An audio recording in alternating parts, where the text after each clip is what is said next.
Appreciate everybody for jumping in and being part of the conversation. Cowboys/Broncos defense set the tone in practice. Let's talk about it, baby. The name is Law Nation. Be sure on your way in to smash the like button if possible. And we're going to get things going the best way. Shout out to the notification squad. Swad up. Come on. Mama said there'll be days just like this. From your independent thoughts, news, and information around the world, let's get it. Who's panicking? Who's worried? Who's scared? Come on. Ain't no party like a cowboy party.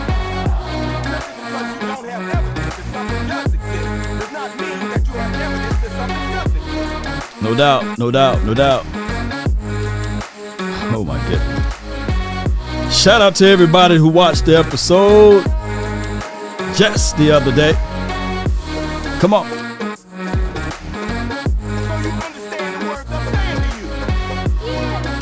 Let's get it, baby. Come on.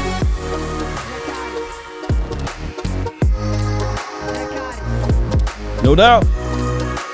Be sure to check us out tomorrow. Yours truly will be doing the NFL live feed. Come on.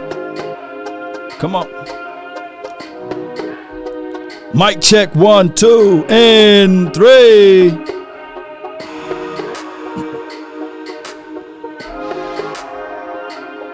Shout out to the Monty crew.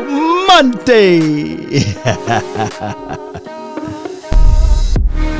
All right, come on. Let's go. Watch this. Watch how this thing go.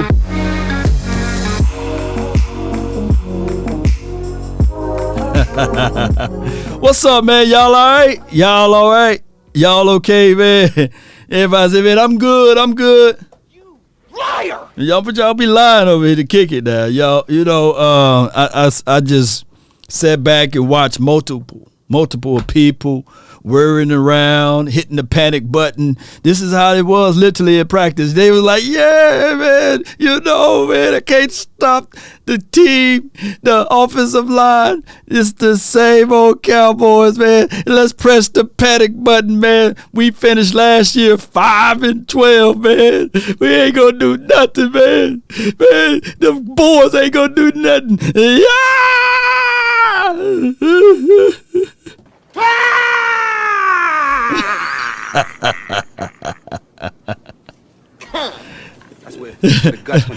Why hit the panic button? Why, this motherfucker don't miss. No, he's good. That motherfucker don't miss, man. He's good. We In the talking heat about of battle, practice, he don't baby. miss. No. In the heat of controversy, he don't miss. Y'all don't be scared over there, man. I'm sitting there like, okay, all right, man. I guess this dude by the name of CeeDee Lamb, he don't exist, man, because whatever he did, it really didn't count, by him doing the things against this offensive, attack from the Cowboys. I guess that this was trash, man. I guess they don't want this to happen. And when we look at everything, everybody say, well, they highlight. Look, this is the craziest thing. They highlighted the fact that the offensive line was terrible, right? Josh Ball, I get it, right? And then they highlighted the fact that, we didn't punch back and we didn't fight back or what have you. And then they lowlight the highlight. They lowlight the highlight of CeeDee Lamb climbing the ladder, pulling the ball out of the sky. Dak Prescott throwing the ball like it's on a rope to him. And we supposed to just sit back and accept it, right? That's the craziest thing. We supposed to sit back and say, you know what? That's just the flow of the Cowboys, So at one point, we supposed to be nervous, and on the other point, we supposed to be all right. So that's the craziest thing of it all. But objectively speaking, it's good to listen in to your foes, right, and see how they felt about practice. And we're going to listen in to the Denver Broncos practice people and how they were able to assess all of this and all of those things. So just bear with me while I pull up that audio. I appreciate everybody for jumping in, being part of these type of episodes so that we can get things going. While I look for that, so that you guys can be on the same page with everything. Be sure on all platforms is to be sure to do this right here. Be sure to plug the notification bell for more content.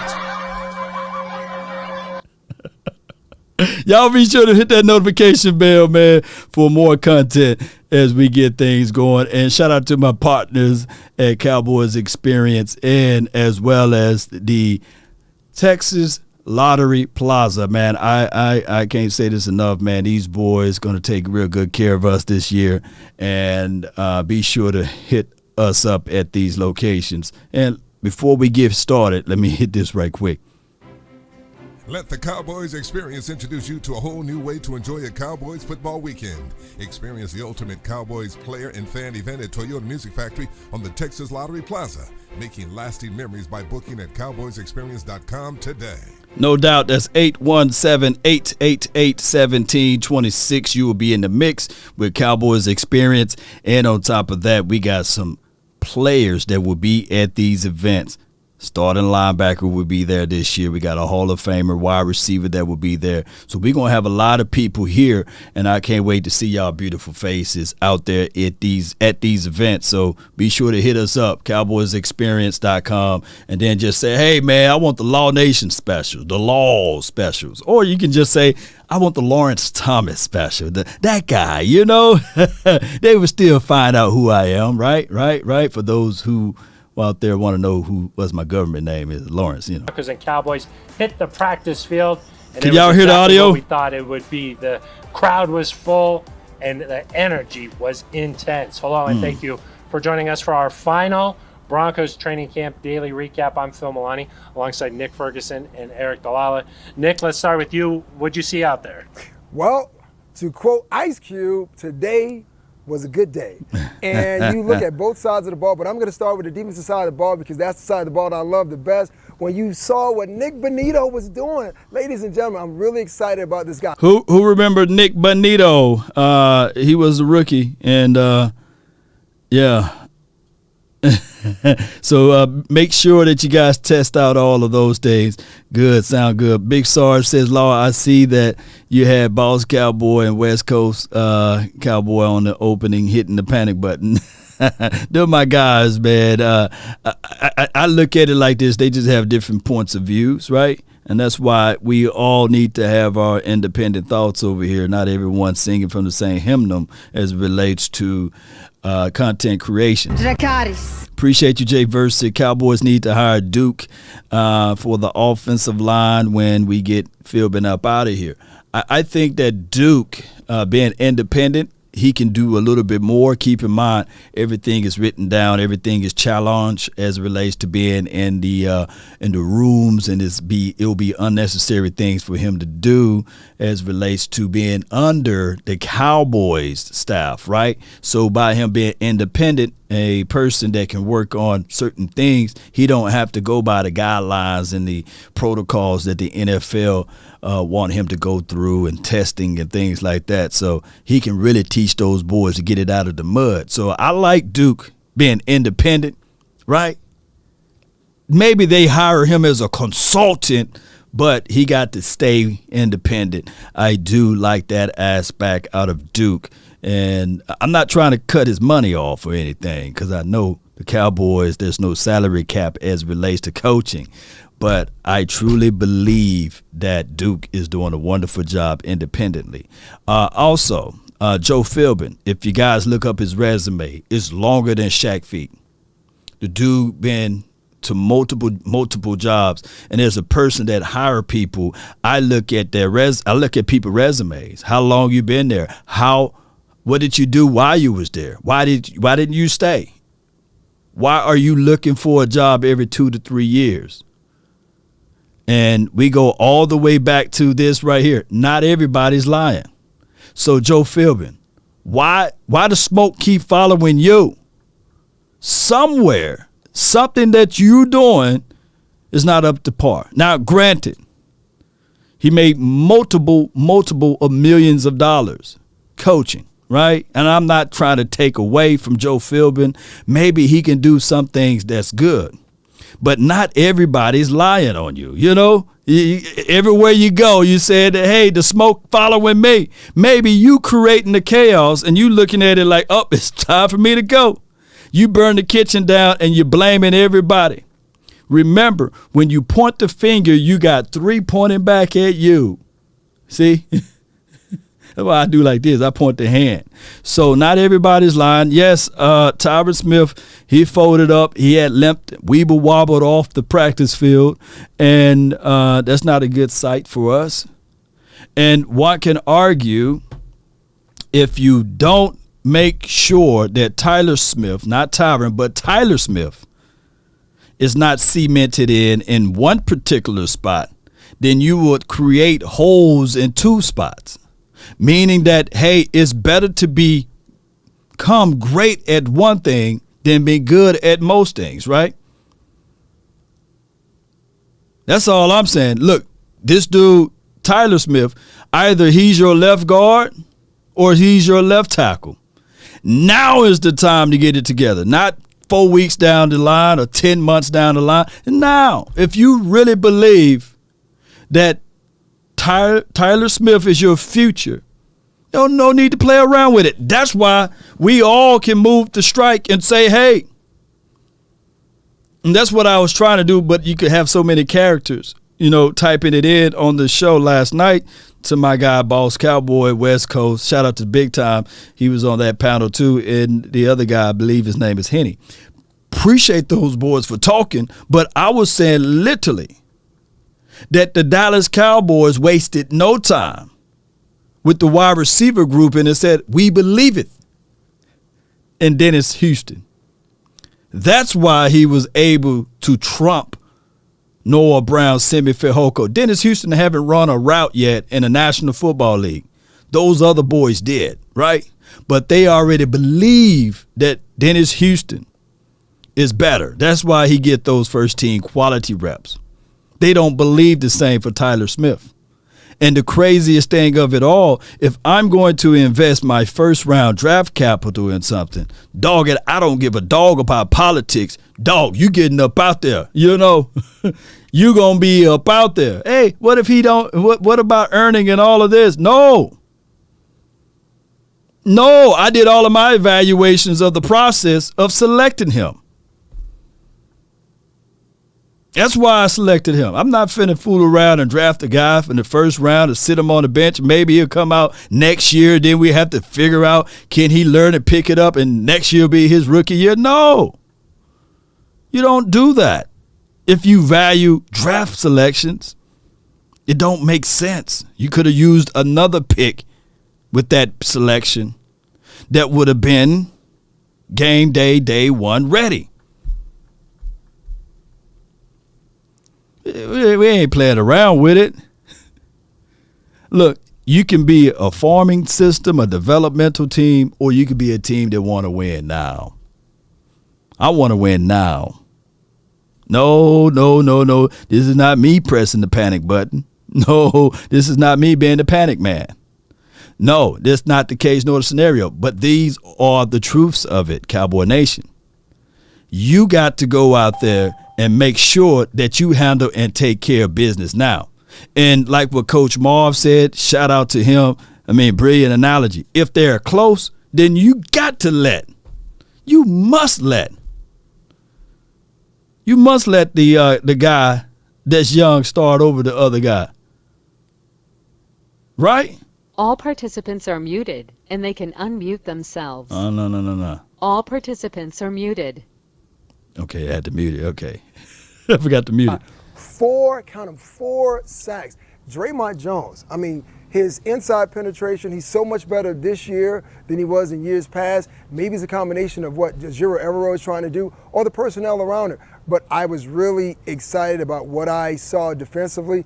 And if they keep all guys healthy, we're talking about a top 5 defense, maybe top 2 defense. That defensive line must have been doing something because they were getting after the Cowboys offensive line, and we saw a couple of, I would say, fights out there, Eric. Yeah, some scuffles, some fighting, some pushing and shoving. There were definitely swings. Marquise Spencer got up through a few punches. It was testy over there, and I think that's because the Broncos defense said, we're going to set the tone. Several of the guys talked about how they weren't going to let the Cowboys come in here and, as Nick Bonito put it, punk us on our field. And they held up that standard. I mean, there were a couple matchups that the Cowboys won. I mean, CeeDee Lamb obviously had a really nice day working mainly against Michael Ojemudia, but the line of scrimmage, I thought the Broncos dominated that. A few TFLs by Bradley Chubb, Jonas Griffith. I mean, they dominated there at the line of scrimmage, and I think as you watched them go on in practice, it just got more and more pronounced as the day went on. This can be a good defense, especially run defense-wise. I've been impressed with how they've looked so far. Do we like the skirmishes? Because we heard from the coaches beforehand. They said, hey, if you fight in a game, you get thrown out. That wasn't necessarily the case out here today. No, it wasn't necessarily the case in the game. You actually get thrown out. But there's a little part of me as a coach and a player that you like to see these little skirmishes, I believe you call them. Yeah, right. These are certain things you want to see because you want to know that your team is engaged, they're fired up. And what I always like to watch, even when I was a player, when there is a skirmish, who are the guys that are in the middle of it, but more importantly, who are those guys who are standing on the outskirts, because that would tell me a lot about those guys and their ability to help out their teammates. But you need a little of this to see where your team is from a physicality standpoint. I like no doubt, and good observation from that fellow right there on the Denver Broncos side. These are Phil Millian, Nick Ferguson, and Eric.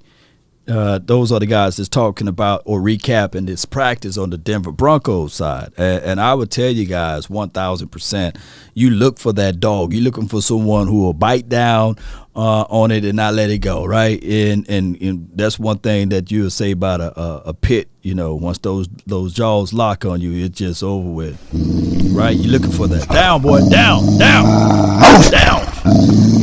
Get your dog over here, man. Hey. You're looking for those things. It's the little things. But on one end, we were looking for discipline. Remember, the coaching staff had a conversation with those boys the day before they flew out there because they got into a little scuffle, right? A little pushing. And maybe, just maybe, as you look back at everything, the guys that got into the little scuffle, maybe they got a warning. Everybody got a different system. But cooler heads shall prevail. We didn't see anybody on the defensive side, our defensive side, get into a fight or push anybody around on the Denver, or the Denver offense push anybody around on the Cowboys defense. It was primarily the Denver Broncos picking on Josh Ball, right? Picking on Connor McGovern and those other guys. They didn't push CD around, right? And the late hit on Ezekiel Elliott, I will give them that. That was the only thing that I took away from this practice that I would tell you guys, hey, man, who going to stand up for Zeke? But they could have had those conversations. Remember, this team is trying to be more disciplined than what they were previously. Case in point, just like the caller said yesterday, did you know, Law? The LA Rams versus the Cowboys scrimmage, the Cowboys were more physical than the LA Rams. Let me know how that worked out at the end of the year. I like that it was the defense that did it, because I think you want your offense to be smart. You know, Russell Wilson and the offense, they didn't have any fights over there. I think that you keep your composure as an offense, and the defense, you set the tone. That's what they did today. So Eric wants the offense to be smart, the defense to be dumb. No. That's not what he said. Set the tone. He said set the tone and set the tone that they did. Hopefully they set the tone for what we will see on Saturday. Not expecting a lot of the starters to play, but that second and third unit, hopefully they can take this momentum and take it into Saturday. Let's talk about the offensive side a little bit here. Russell Wilson said that during his entire 10-year career in Seattle, they never did a joint practice. How did he look out there today? His first ever joint practice. Well, I say he looked spectacular to me. And I saw some of these clips, by the way. If you go to their particular YouTube page, go to Denver Broncos. YouTube page and you'll see the clip. They did get loose on my guy. I'm keeping it fair and balanced, right? They did get loose on my guy. He wears number 1. I'm about to say this man's name. Kelvin Joseph. Let's talk about it. And Let's it's just hard to believe that a lot of teams don't use this model a lot as far as the joint practices, because these joint practices are more competitive than the game that themselves may show. And watching Russ kind of move the ball down the field, that was something that was a concern. How was the communication from the headset to Russell, the dissemination to the offensive line? How was that going to work? I mean, for the first full look at this team, it looked great, but I still have to wait to see what this team is going to do come Saturday. Yeah, I think the passing game looked better than it has. This was probably the best the Broncos offense has looked in all of training camp, and part of that is you just weren't going up against the Broncos defense. You never. I ain't gonna even lie, man. That ball right there, that sparrow. Let me just go reround just for a little bit. That Russ can throw that sparrow though. For the first full look at this team, it looked great, but I still have to wait to see what this team is going to do Spiral. Saturday. Yeah, I think the passing game looked better than it has. This was probably the best the Broncos offense has looked in all of training camp, and part of that is you just weren't going up against the Broncos defense. You never quite know when you see these guys go against each other every day. Well, is the offense just not clicking, or is the defense really good? I think we got a kind of an idea today that the defense just might be really good, and what really stood out to me, we talked about the line of scrimmage on the defensive side. The offensive line, I thought, for the Broncos, for as many concerns as there might be, they played really well today. The running game got going. Javonte Williams broke a few runs. And then pass protection, Micah Parsons had some good rushes. There were a couple maybe potential sacks there for him. But for the most part, he ain't going to say it. He ain't going to say it. They said literally Parsons had 3, close to 4 sacks yesterday. Sacks can change your mind, right, about a few things that you're trying to do. And I love that. And I know, for far as the little snippet that they did show us with the Cowboys, 54 is fast. And I ain't trying to hype the kid up. I just know that 4.4 speed. And if you look back at what he did to Charles Cross, made and turned him into Chris Cross when he played against Mississippi State, and the other guy, Evan Neals, had him hitting space and stuff. And on the NFL level, believe it or not, there's not many Charles Crosses like that type of skill set. It is not a lot of Evan Neals. So I know for sure that will translate, especially when you got a defense that most of the people will be focusing in on Parsons. Most of the defenses or most of the opposing teams will be focusing in on DeMarcus Lawrence, right? Because we used to always say, even when D-Law was just D-Law, when it was just D-Law all out there, when we had D-Law in the front and you had Byram Jones in the back, right? We would say, man, if they can just stop triple teaming. They used to double and triple team D-Law. Well, now D-Law gets his one-on-ones. Shoo. Say whatever you want, Cowboy Nation. When D-Law was healthy last year, and of course he only played a spoonful of games, every game he was in, the dude forced a turnover. Every single game, minus the playoff, though. We ain't gonna talk too much about the playoffs. The offensive line stood up well. They did their job. I feel a lot more confident about where things stand at the point of attack. Yeah, that was an area that we wanted to focus, how a guy like Micah Parsons would impact this practice. Nick, Cortland Sutton and Russell Wilson, it seems like their chemistry is really improving. We're seeing them connect a lot down the field.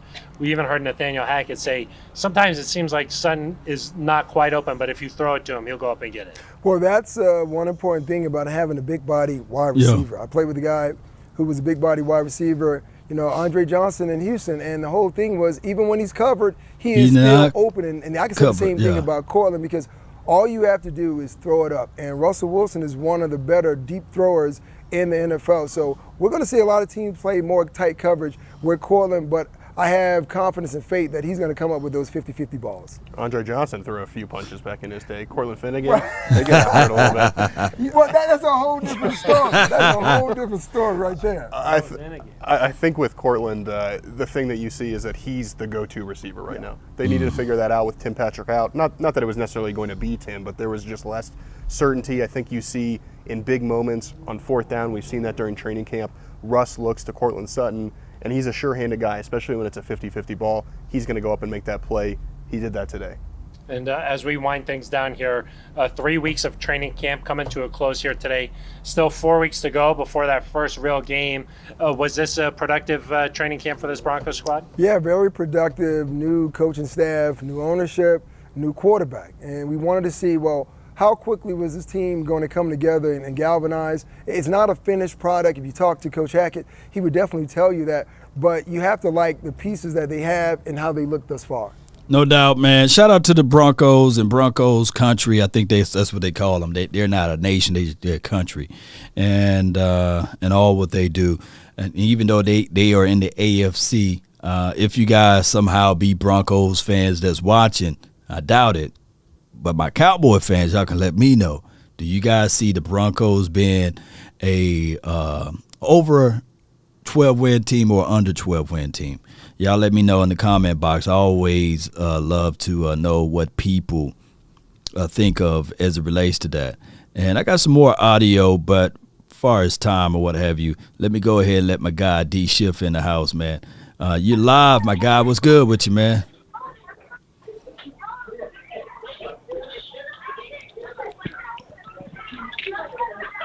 D. What's good, D? D.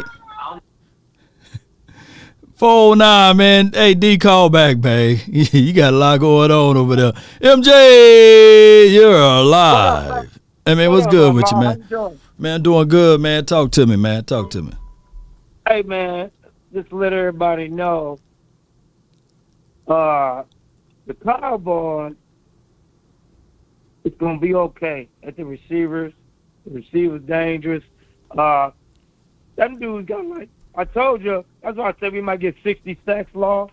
They got about 8 to 9 sacks yesterday. If that been a real game, number 3 would have been running for his life. Yeah. And Barr, I told you, that right there, and that's probably what pissed, what make Randy Gregory so jealous?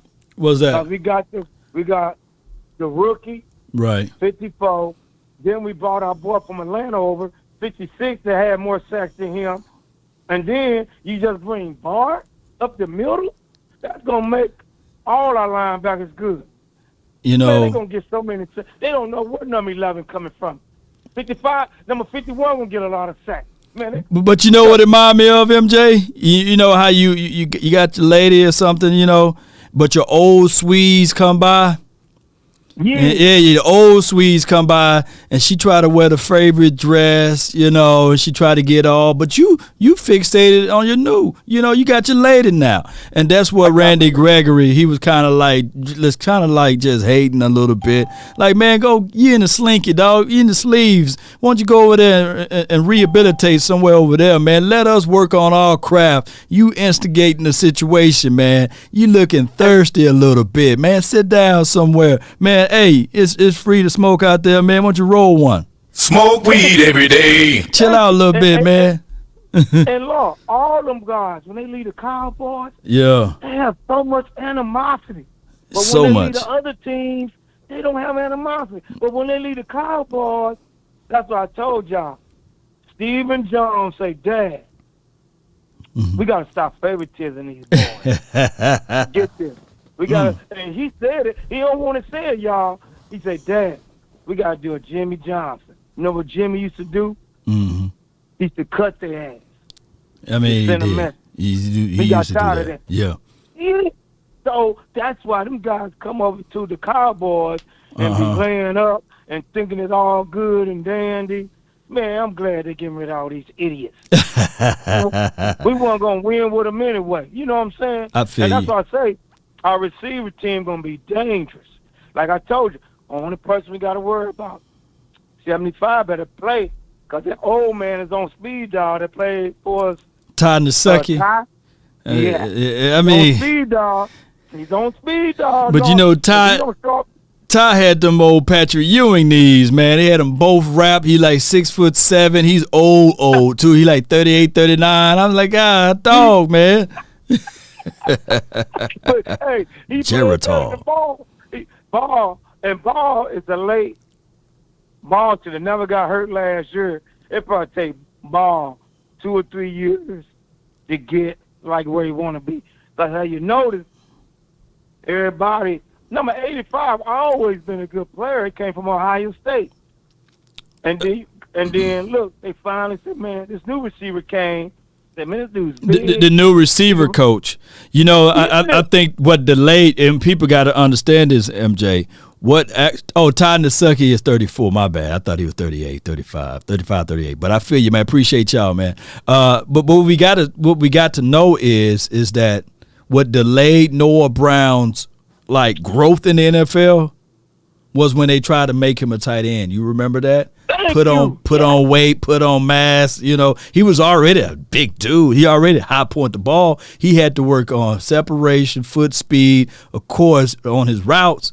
And I think that he earned another route in that tree. And we can see he's a little nifty. Yeah, Simi as well. Doing the same thing with that speed and power. And that receiver coach, man, hey, everybody better get a shout out to that receiver coach because he knows what he's doing with these receivers. That's why I'm not worried about the receiver. And another thing, everybody, man, don't worry about number one. Number one really only played 15 games total.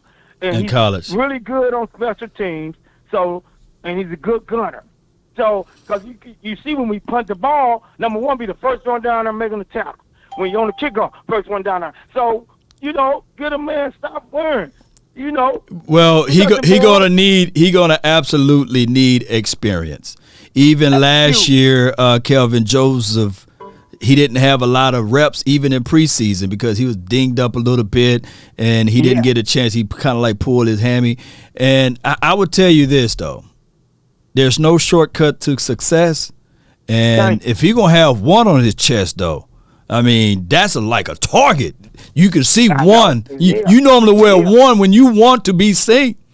All of us play sports, and the single digit, the one number, is always the most visible number on the field.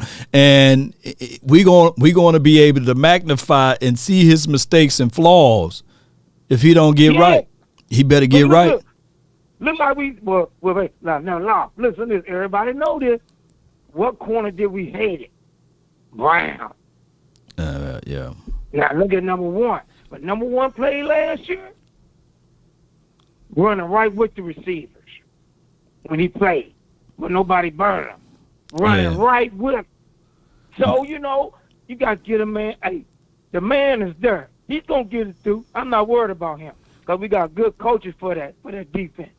Well, no doubt, MJ. Well, we're going to figure it out, man. I appreciate you for calling in. Let me hear one other point before I let you roll up out of here.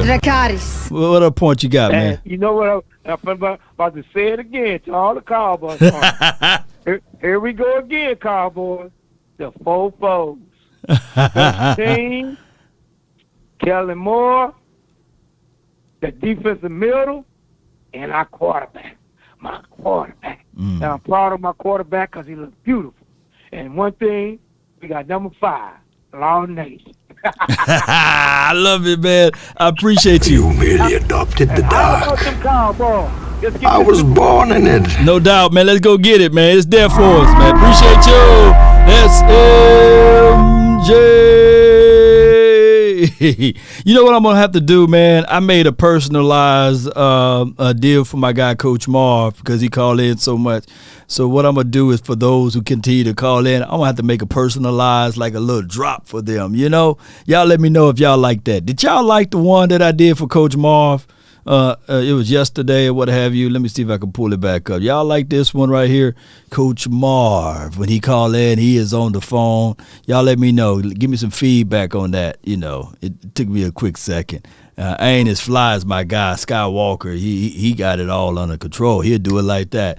But let my guy from the 469, what's on your mind? What's going on, Law Nation? Let them hang. Let them hang, baby. Hey, man, so I got a few points I want to get to. I want to start with this one. Now, we all know Zeke got popped. So why you ain't show a couple plays later, Zeke got right back up and scored a touchdown running through guys. They got the ball down to the 3-yard line, and Zeke came up he had a chip on it, so he was pissed off, which we understand. Did you see when after Bradley did his celebratory dance, Zeke walked right up to him and said something in his ears? You know, did you see that?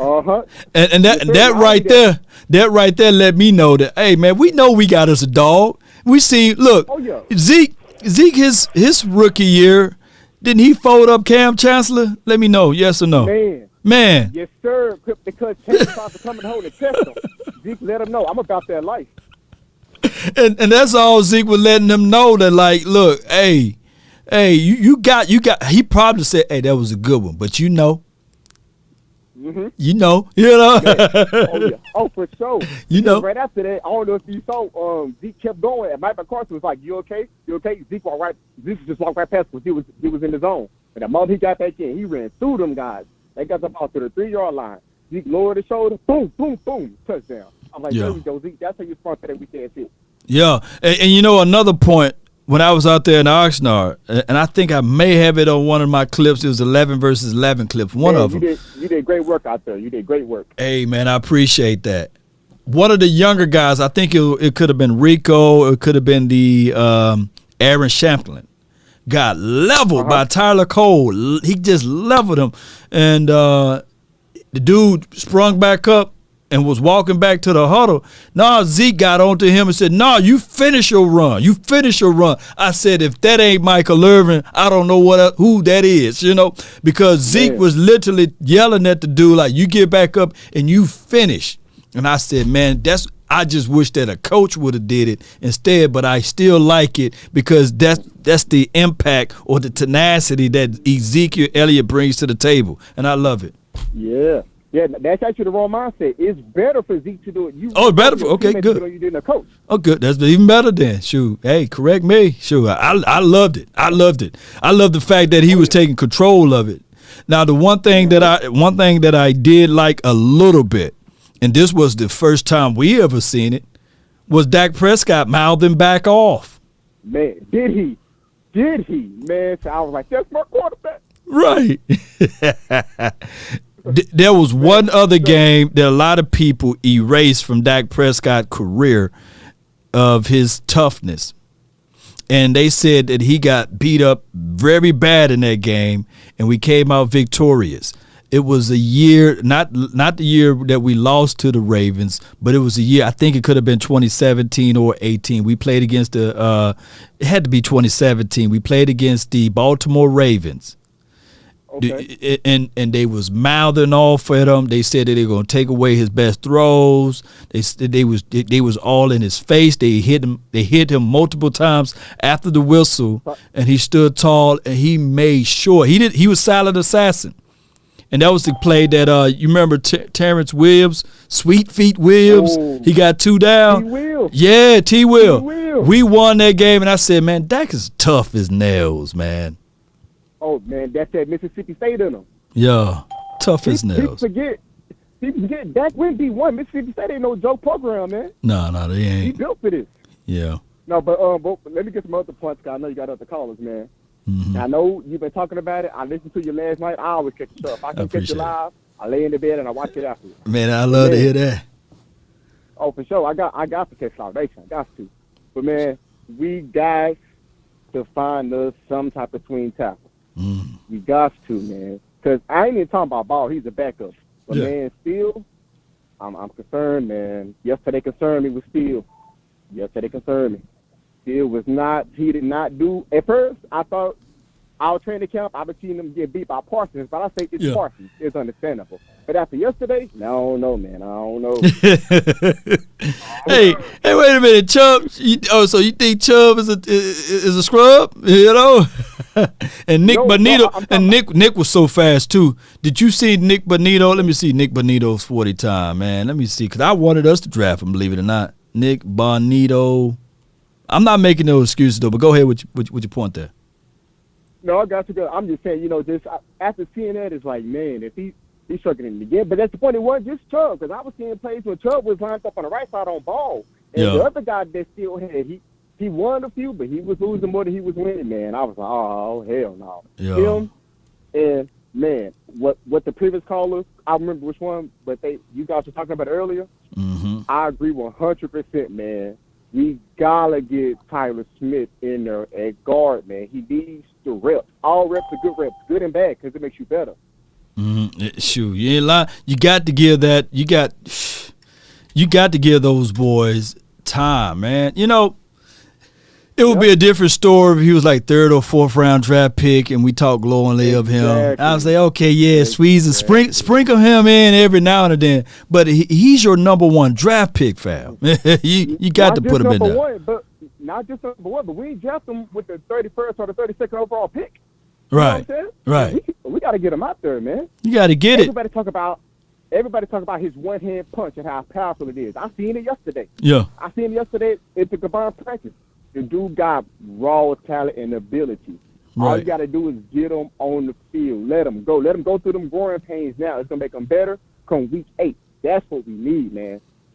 That, and I'm a little concerned about Tyler Biotis, man. He a little too inconsistent for me, man.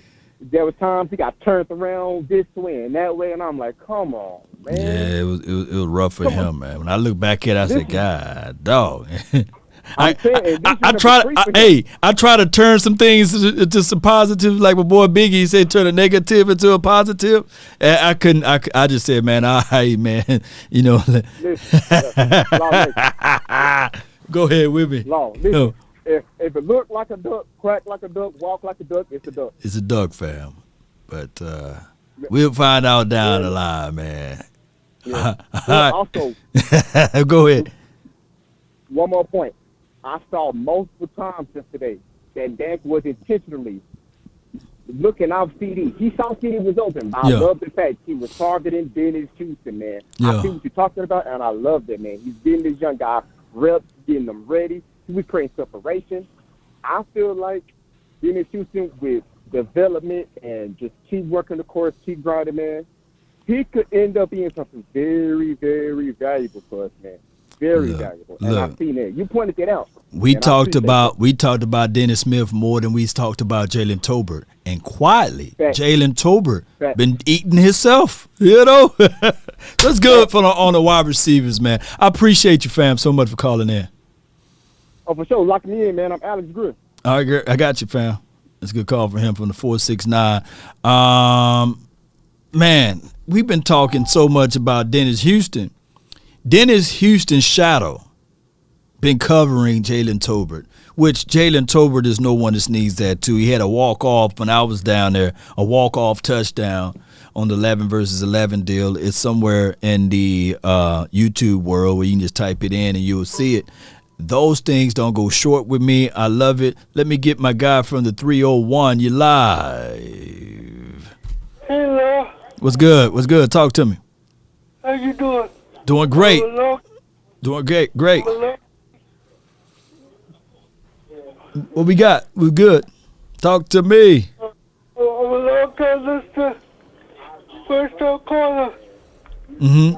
I just want to say you're doing a great job. And I appreciate what you do. Man, I really appreciate you as well for tuning in to the nation. And I just want to say, because I heard you the other day talking about sports betting. But if you need any help, I got you on that. Because that's what I do all day, every day. Most certainly. Oh, you saw me the other day. Yeah. Were you down there in Oxnard? No, I'm from D.C. D.C. Okay. Okay, you wasn't him. Okay. I listen to your show every day. I appreciate you. Sports betting. But when it comes to sports betting, I'm your man. Most certainly. But I just want to say I'm the Cowboys. No. Let me hear you say it. Say it with your chest. How about them Cowboys? Let me hear it. I want to hear it. Okay. So How about the Cowboys? Yeah, I knew it. How about them Cowboys? Appreciate you so much for calling in, Briggs. Thank you. Thank you, Lord. And love. Yes, indeed, man. That's what I'm talking about right there. Let me get some fire. Let me see some fire emojis in the chat. Dracarys. Henry for the 936, you're live.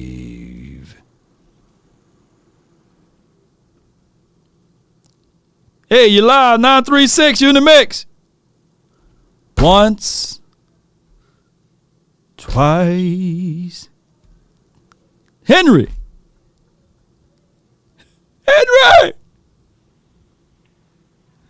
For the 903, you're live now. Hey, what's going on, Law? First time calling in. I'm not a let's say a avid calling in. Called in to watch the show a couple times. Definitely seen you on the YouTube. Mm-hmm.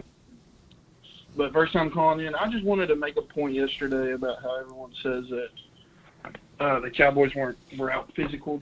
I wouldn't say that. I would say the Broncos were just doing a little too much. Like, there's two ways to look at this.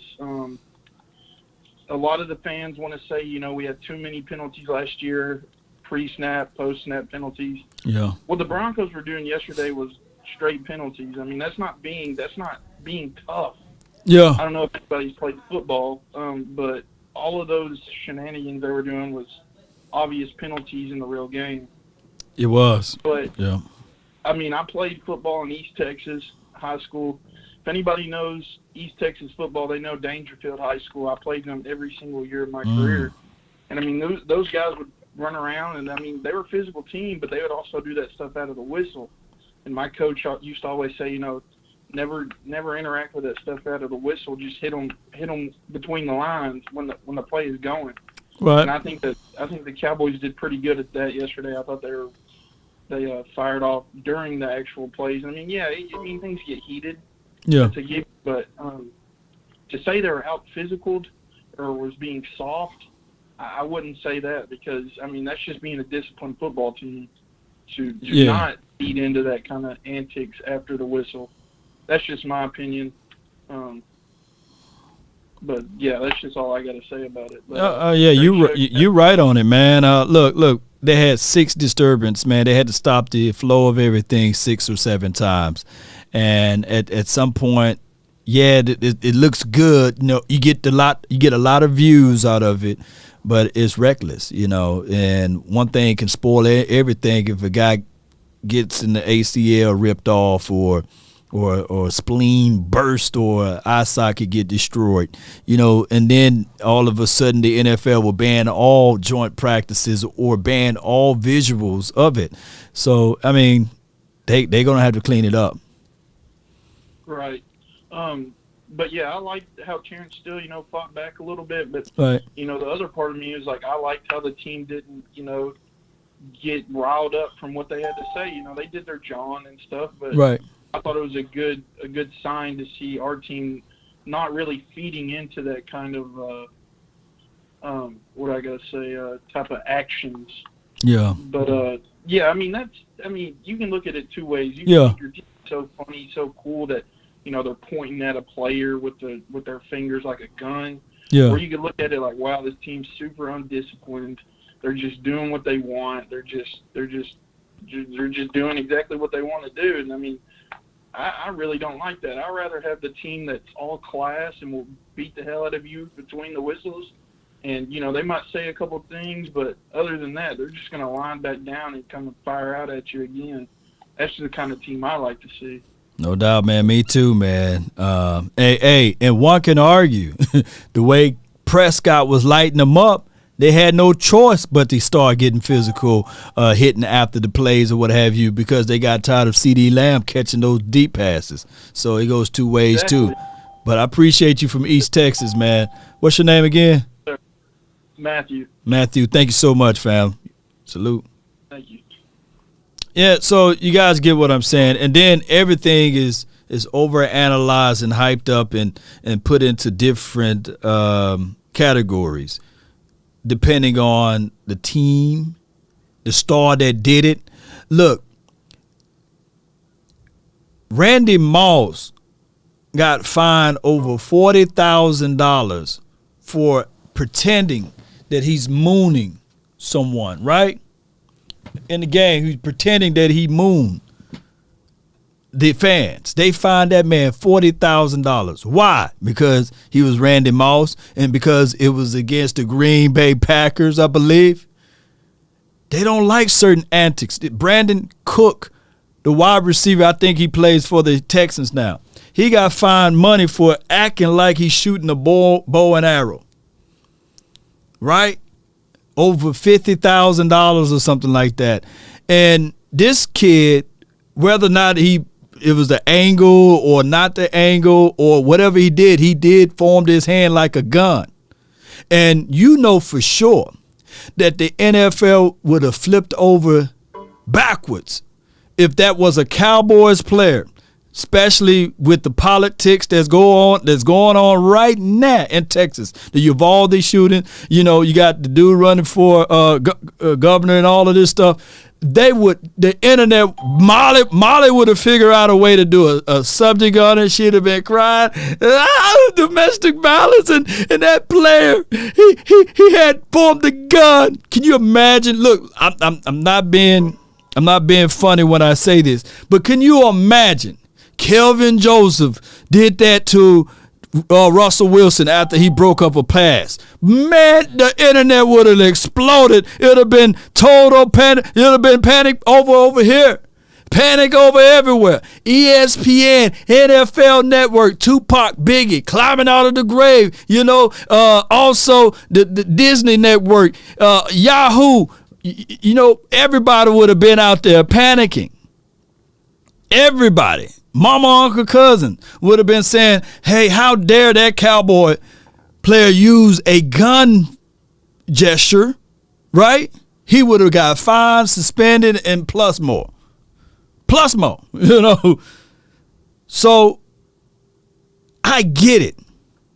If the Cowboys were doing the exact same thing that the Denver Broncos did, they would have painted this whole entire narrative that the Cowboys are trying to be too aggressive, over-aggressive, and they are an undisciplined team. They don't need to be in the NFL no more with any joint practices. They would have canceled the practices for the rest of the year, blah, blah, blah. Jay Lombardi said, yeah, Molly would have been crying. Let me know where I'm wrong. Let me know where I'm lying. I got my guy from the 707. Is this Josh? Yes, it is. What's up, Law? Nothing much, man. Chilling, man. Talk to me. Man, that's good, man. I just wanted to say, man, for one, the last caller, I'm going to go ahead and disagree with him just real quick, and then I'll get to my point. I know you got hella callers on the line. I'm going to disagree with him saying, listen, man, that offensive line got absolutely wrecked on, all right? And I get it's just a joint practice, we shouldn't really put too much on joint practices. These guys aren't playing their heart out, Right. But, man, they was lacking discipline, man. I don't know what he was talking about. That wasn't discipline. They was lacking discipline. They was lacking it because I saw nonstop. Dak was running for his life, all right? But I'm going to leave that. I'm going to leave that, to the side. They was getting shitted on the whole practice. But let me just say this thing. Talk to me.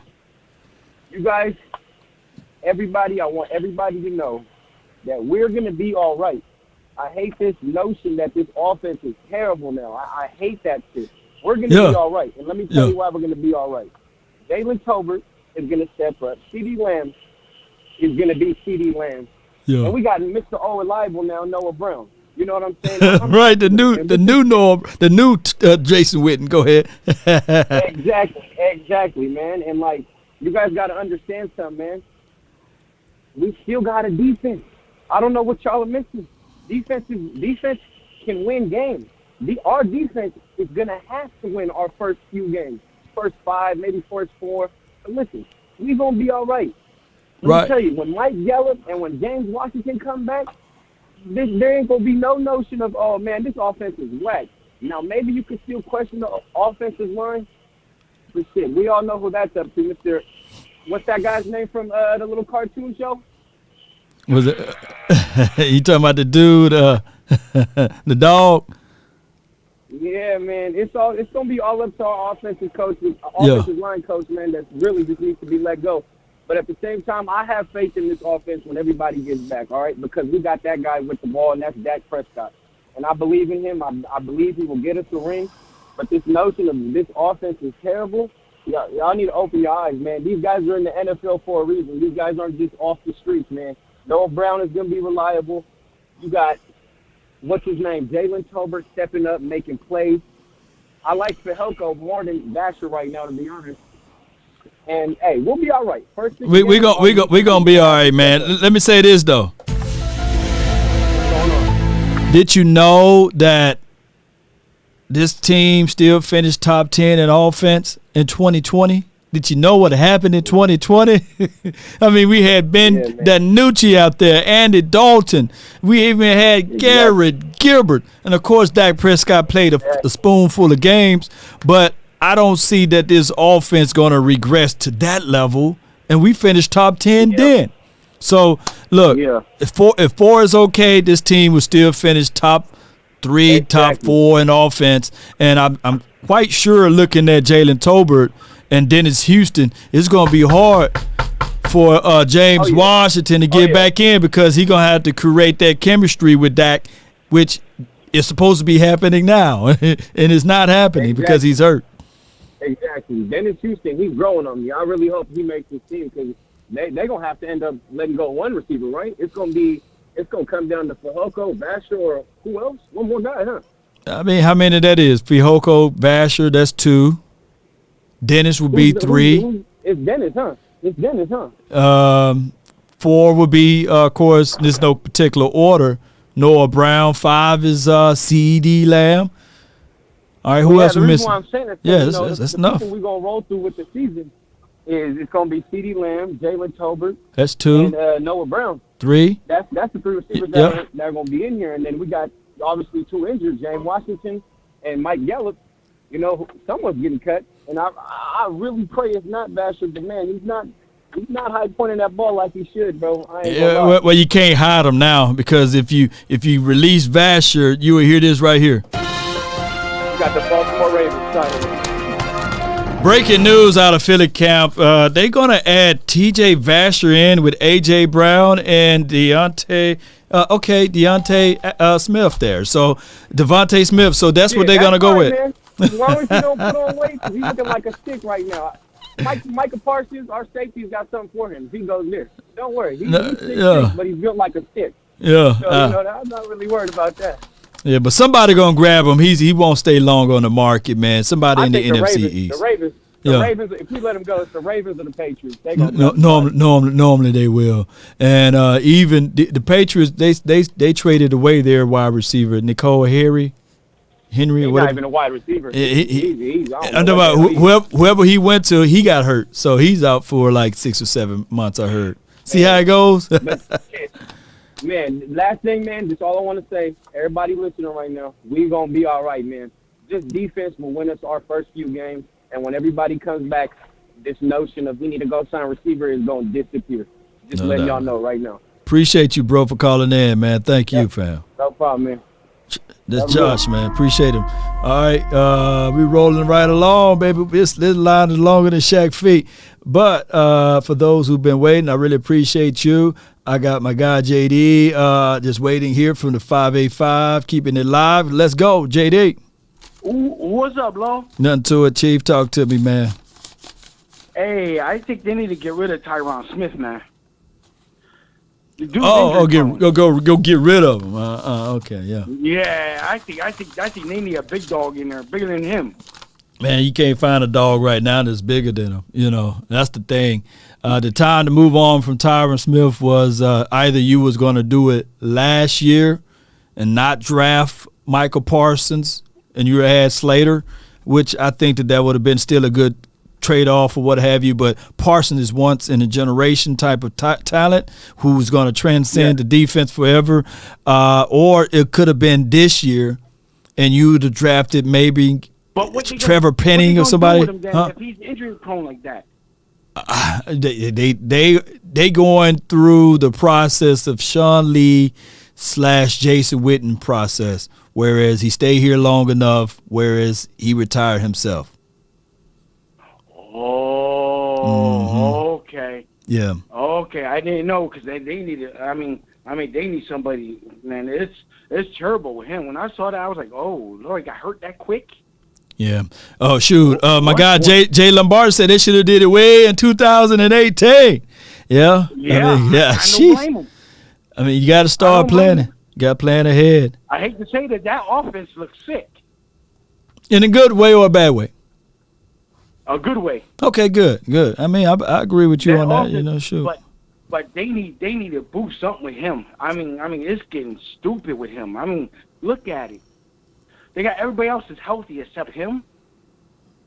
Did Curse get hurt?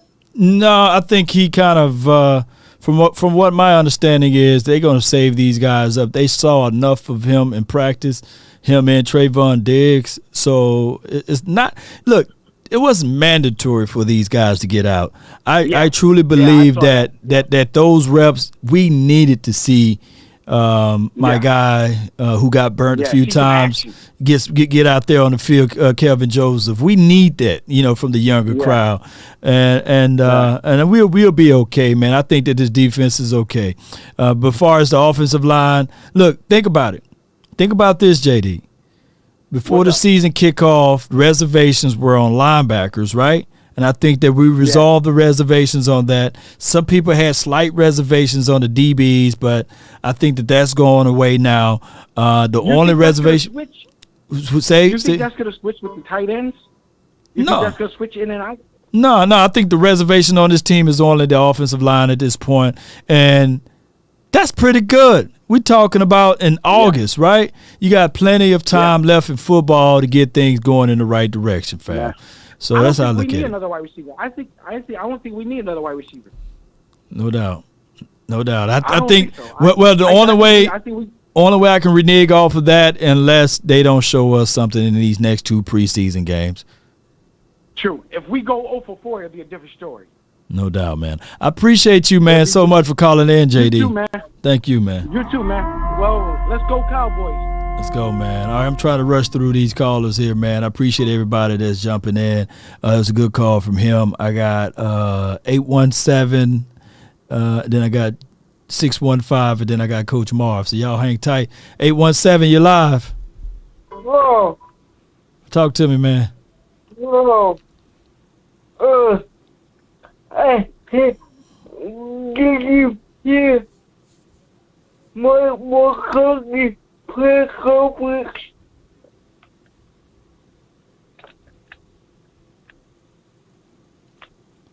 What you got? Talk to me. No. Mm-hmm. Can you hear me? I can't see you, but I can tell you one thing. How you feel about this game? I feel good. Did you hear my country press conference when he was heading to Denver? No doubt. Did you hear my country press conference when he was heading to Denver?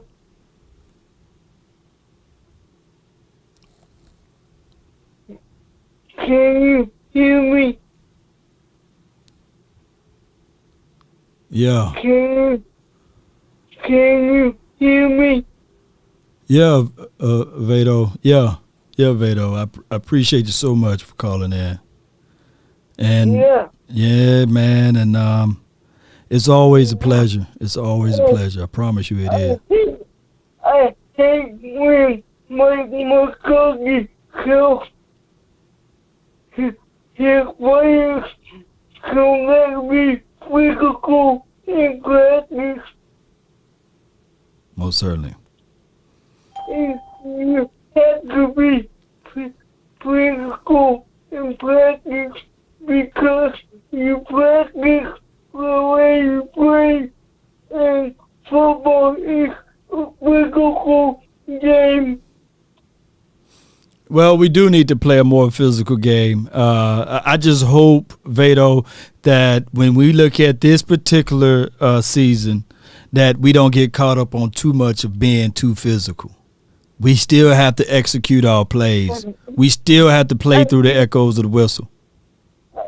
I just think when you more closely kill his players if they get into a fight or a scuffle, they are automatically out of the game for Saturday. Most certainly. Most certainly.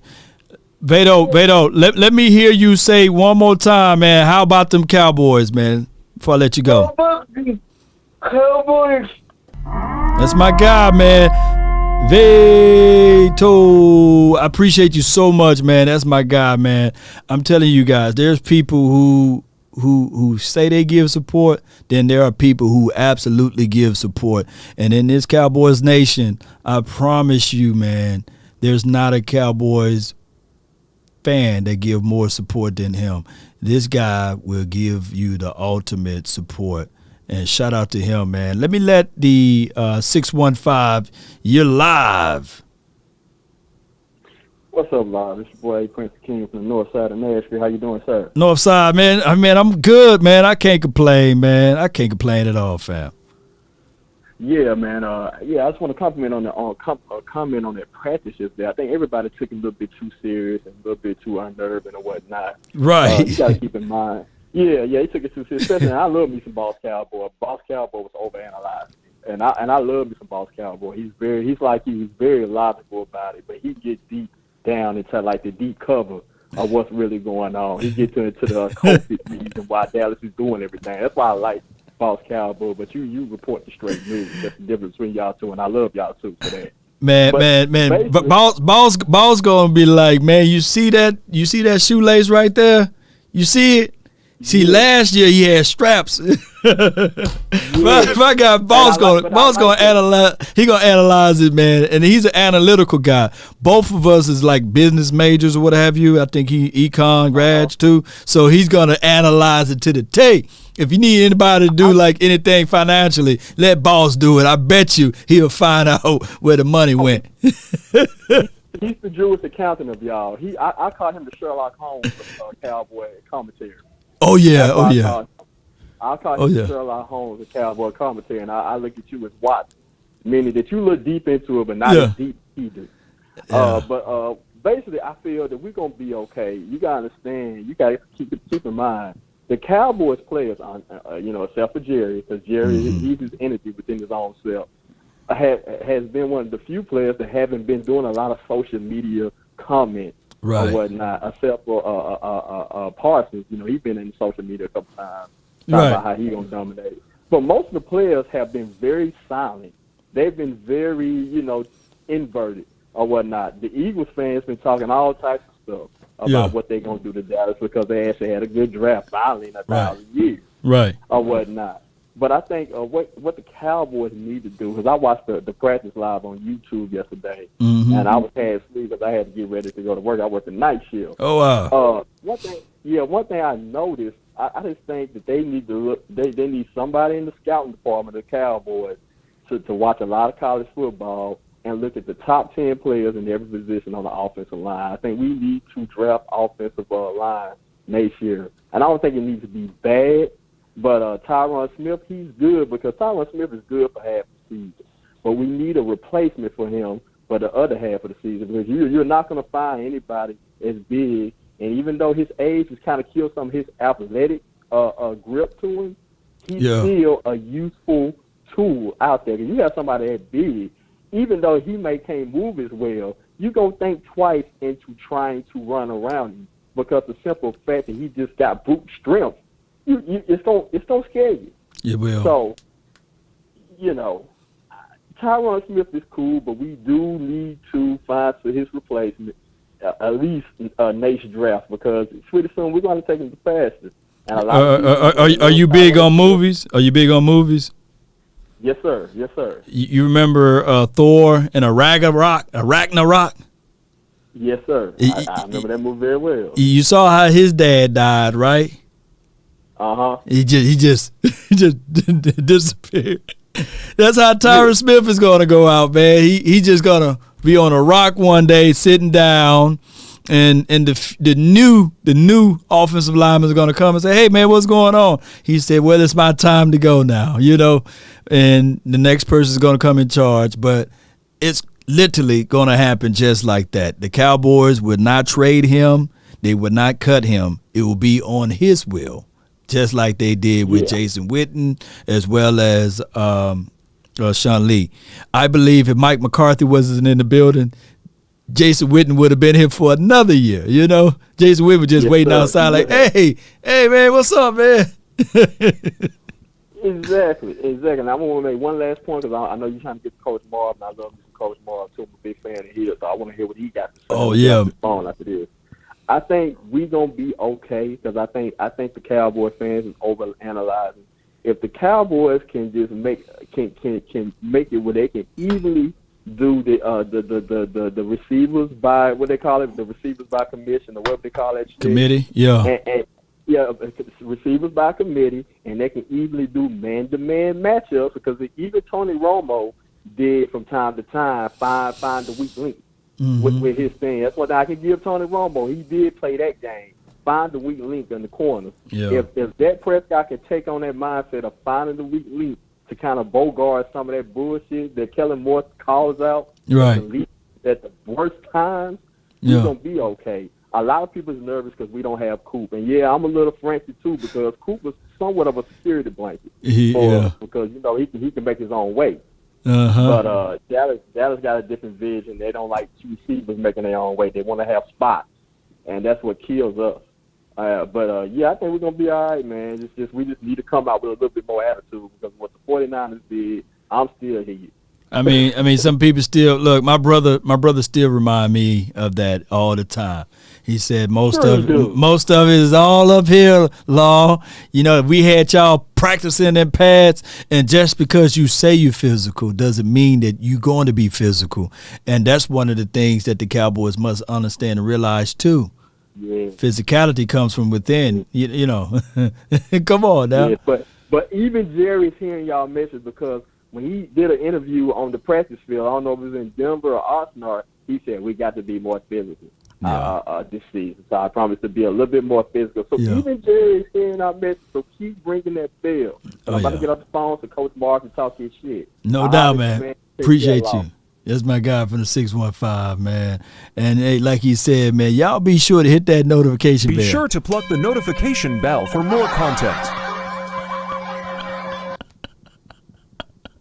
You know how that do, little. Hey, all right, man. We got Coach Marv, man, in the wings here, man. Coach Marv, man, you live. What's going on, Law? How you doing today, brother? I'm doing great, man. I can't complain, Coach. Yeah, man. I wanted to apologize a little bit yesterday, man. I was a little heated yesterday. It seemed like I started a fire there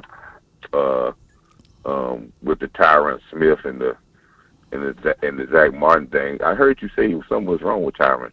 Is there a report on him? Yeah, he kind of weeble-wobbled off the field, and that's, I don't know, man. It's one of those. It's weird, man. It's weird. I mean, we got players getting hurt all over the NFL, man. I don't think they understand that there's players that's getting hurt all over the NFL. I still say,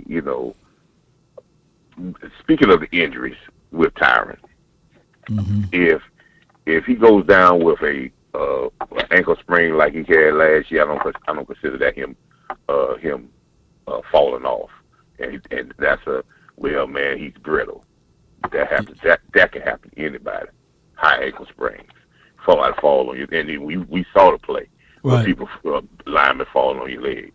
Now, if he was still being out because of the back issues or the neck stingers and stuff like that, that's wear and tear. But injuries like people falling on your ankle, that's unavoidable. So, so this is the first year, I believe, it's been a long time that he hadn't been out because of maybe neck issues or back issues or stinger issues, which those things are a whole different level because they don't really get better. You know what I'm saying? So there's nothing you can really do about it. It has to be in physical play. But I wanted to make sure there's two things I wanted to point out. One, I wanted to point out that I was not getting on Tyron Smith and I think you said something about it afterward that they're not going to say anything. Yeah. Because they're not those type of players. Oh yeah, he definitely ain't gonna speak out. Okay, they don't need to. If they're not gonna say it, if they're not saying it, and they may not be the ones to say it in the media. But if they are Hall of Famers say that in the locker room because they done seen it all.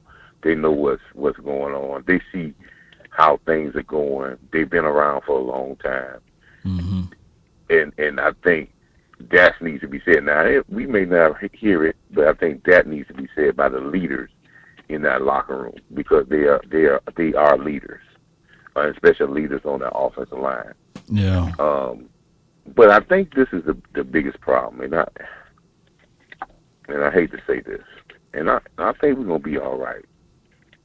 But I think we're Cowboy fans, our ownership, I know, and our coaching staff is coaching this team and running this team like we are 5-time. We done been to the Super Bowl the last 3 or 4 years. Yeah. This team has showed us that they can win a Super Bowl. This is a veteran-laden team that has been to the Super Bowl before. We know how it get. We know what to do to get there. We can relax. We don't have to push the pedal on here because we're going to be ready for playoff time. We've been deep in the playoffs. You get that sense that this is a team that has showed some great success, but they hadn't. So you got to grind on them because you know something, guys don't know how to get to the mountain. That's the hardest thing in the world to do, getting to the top of the mountain. Right. That's something we may have to take. You may have to give your effort that you have never seen before. But once you get up there, yes, it's hard to stay there, but at least you know the distance you have traveled. And now you make it take the foot off the gas pedal here. I think sometimes if you look at our team, we take the gas pedal off because, we getting our players ready for the playoffs. We getting our players ready for the season. We need for the duration because we want to be at the end of the season. What the Cowboys' philosophy needs to be is, we are what we are. We hadn't been there in 27 years. And if we going to get there, we have to outwork everybody, and we have to take the collaring off and thinking that we are more than what our record has shown. Okay. Because here it is again when we talk about we want to peak, or yes, we look at the scrimmage. I'm not talking about the fights as being physical. I'm looking at guys on the ground. I'm just looking at every play looks like where we're playing the line of scrimmage is being formulated on our side of the ball. No, we don't want to get into this dirty and crazy type stuff. But when you're trying to get to where we're trying to get to, and you have a young team that is young and you still don't have no measured amount of success, you got to work harder than everybody else. Ain't that the truth? Because success does not come when you saying we got a veteran Super Bowl playoff experience team. And I think sometimes we talk and the coaches talk and the organization talks like this team, Dak has played in 5 championship games. The only person that you can say that is the two coordinators. Not the two coordinators, the one coordinator and one head coach, and we keep resting on, well, he's a Super Bowl winning coach.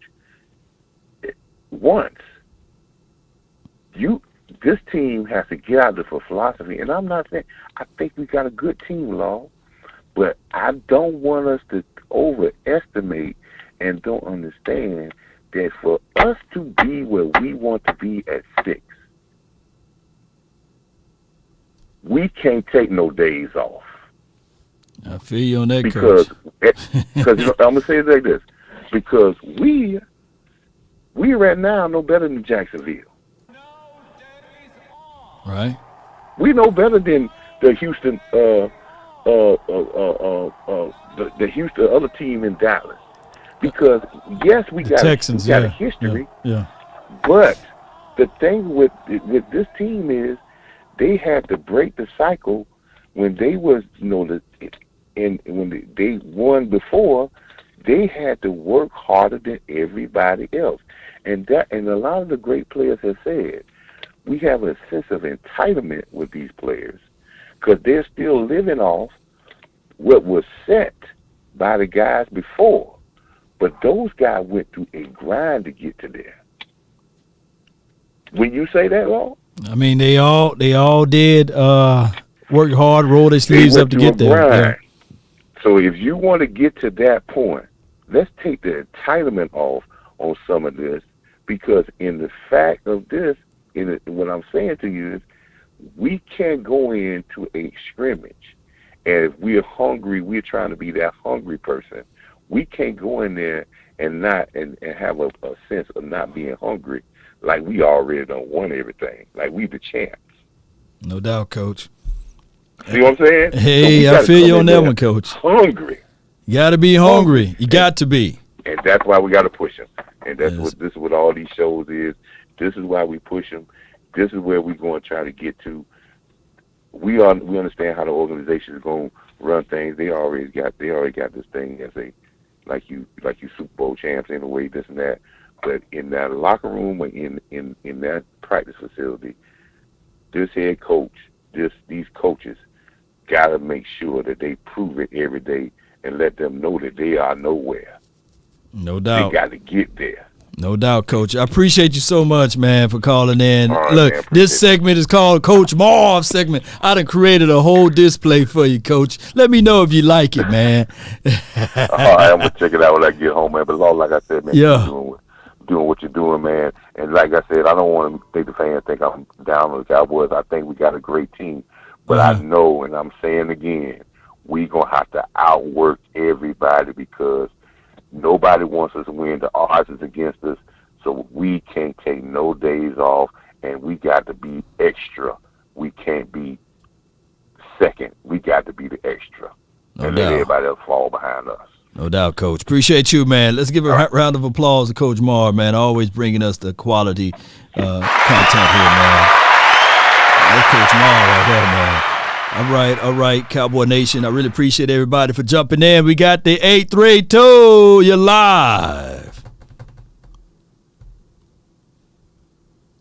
832. Yeah. 561. 561, you're live. Yo, what's happening, Law? Nothing Jake to the it. Great. Jake the Great, man. What's good with you, man? Not much, man. Just chilling. Can you hear me good? Yeah, I think they can hear you good, man. I think they can hear you all well, man. You good. All right. Well, I agree with what Coach Marr said, man. We're going to have to fight. But one thing that I'm pretty sure we all know, but the Dallas Cowboys is hated around the league. And I mean, I realize how much of a hatred teams hate us. You remember when we lost at Thanksgiving 2 years ago to Buffalo? Yeah. And how they mocked Dak's dad? Now, Yeah. it doesn't matter if it's a scrimmage, preseason game, or anything. These teams are coming in there to punch us in the mouth. Yeah. So it's like, yo, we have to arm ourselves. We're going to get a team's best shot every single time. Every single time. I feel like every single time, and I'm so sad and disappointed with what I've been seeing because it's like insanity. You're doing the same things like over and over again, expecting to get a different result. Why you draft Tyler Smith if you're not going to put him out there? I just don't understand that. It's like, are we going to shuffle these guys again like last year during the game? I've never seen a team switch tackles or guards in between games. Dang. I'm just worried about the team. Well, what do you think is going to happen with this offensive line situation? I think that you will see more of that. It's the philosophy. I mean, we don't have Bill Callahan over here anymore, and it goes back to like you are who you are at this point, what your profession is and what you do, which is the best thing that you bring to the table. And not everybody's lying. I can't find a positive spot on Joe Philbin's resume, but somehow we supposed to accept it. His winning percentage is a .434. You see? So that's below 500. So what we're expecting is for you to go buy something from Dollar General, right? And you carry it along for a while, and then you go back and say, hey, man, this is Versace, man. You're going to get Louis Vuitton out of it. No, it ain't Louis V. That's Dollar General's product. So there's no salary cap as it relates to coaching. And I believe that the Jones family, if this doesn't work out for us, don't matter the levels of competition or the levels of talent we have on this team. And that is the number one thing that people fail to realize when we talk about this and that, is that they disregard the coaching. Yeah, it's terrible. And two things on back on the offensive line.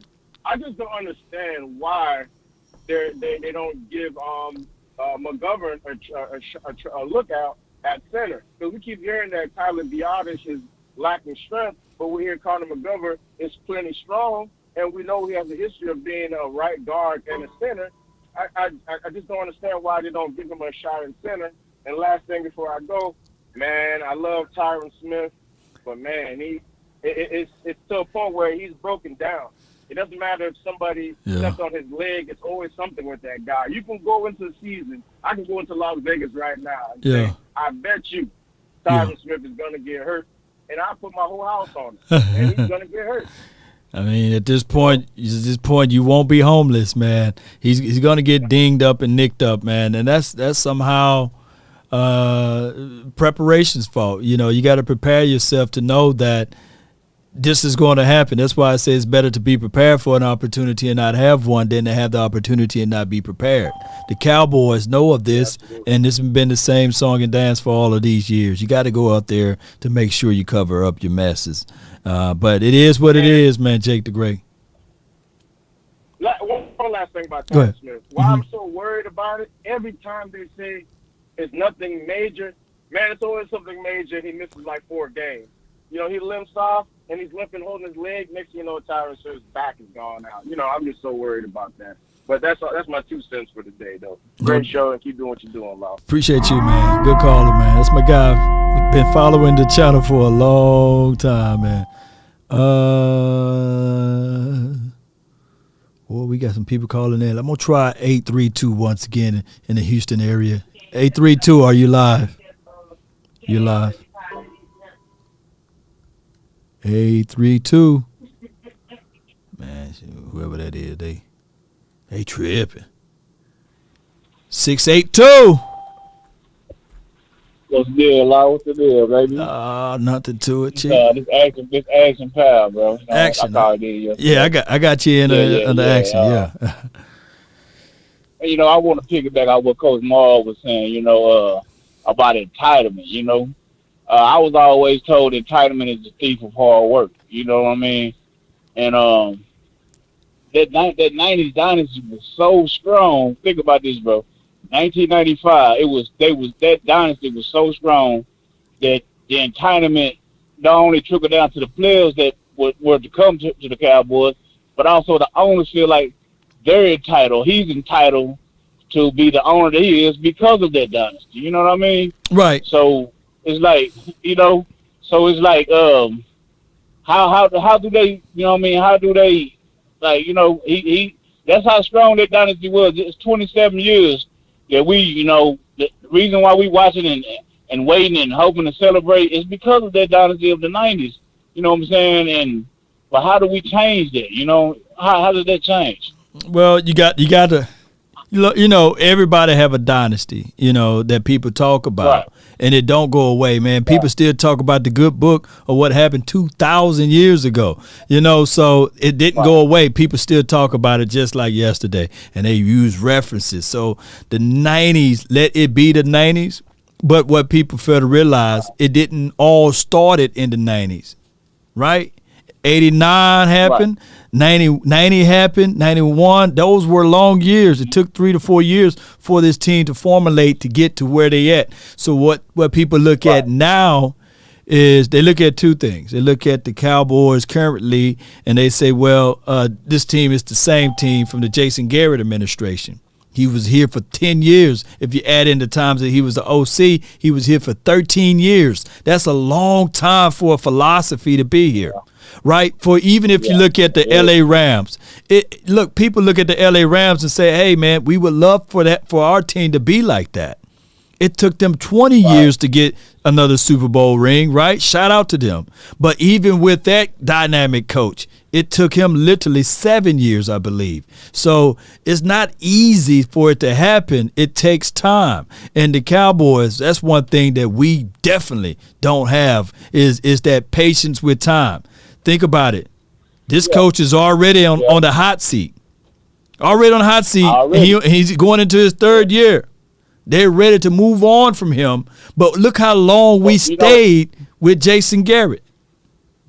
Yes. That's what I, you know, and then another thing, like with the coach, with him and Sean Payton. What's the difference between Mike McCartney and Sean Payton? I don't see the difference. They both had Hall of Fame quarterbacks. They both only won one Super Bowl. I mean, one Super Bowl. You know what I mean? I'm just trying to figure that difference out. Everybody wants Sean Payton, you know, because everything shining a diamond. You know what I mean? Right. I'm just saying, you know. Right. True that. I don't see the difference. I don't see the difference. Yeah. I mean, shoot.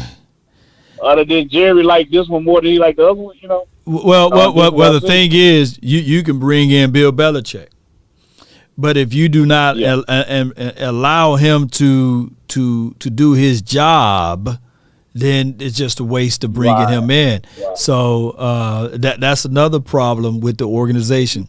As above, let Sean Payton do that? I mean, as above, so below. I mean, your ego is your ego, and edging God out. His mindset. Look, he won't even put Jimmy into the ring because it's not his thoughts. It's not his ideal. Look, and then he goes all the way back to what Tex Stram told him about. Hey, let's keep that sacred. Bull sugar. Don't you know that you got the guys that the coach in the ring, but you don't have the coach in the ring? It don't make sense. How backwards is that? You know what I'm saying? That's backwards. How backwards is that? You know, that's backwards. Yeah. Wow. Yeah, man. It's crazy, man. I'm gonna put my shoes on first, and then I'm gonna put my socks on. It's crazy. It don't make sense.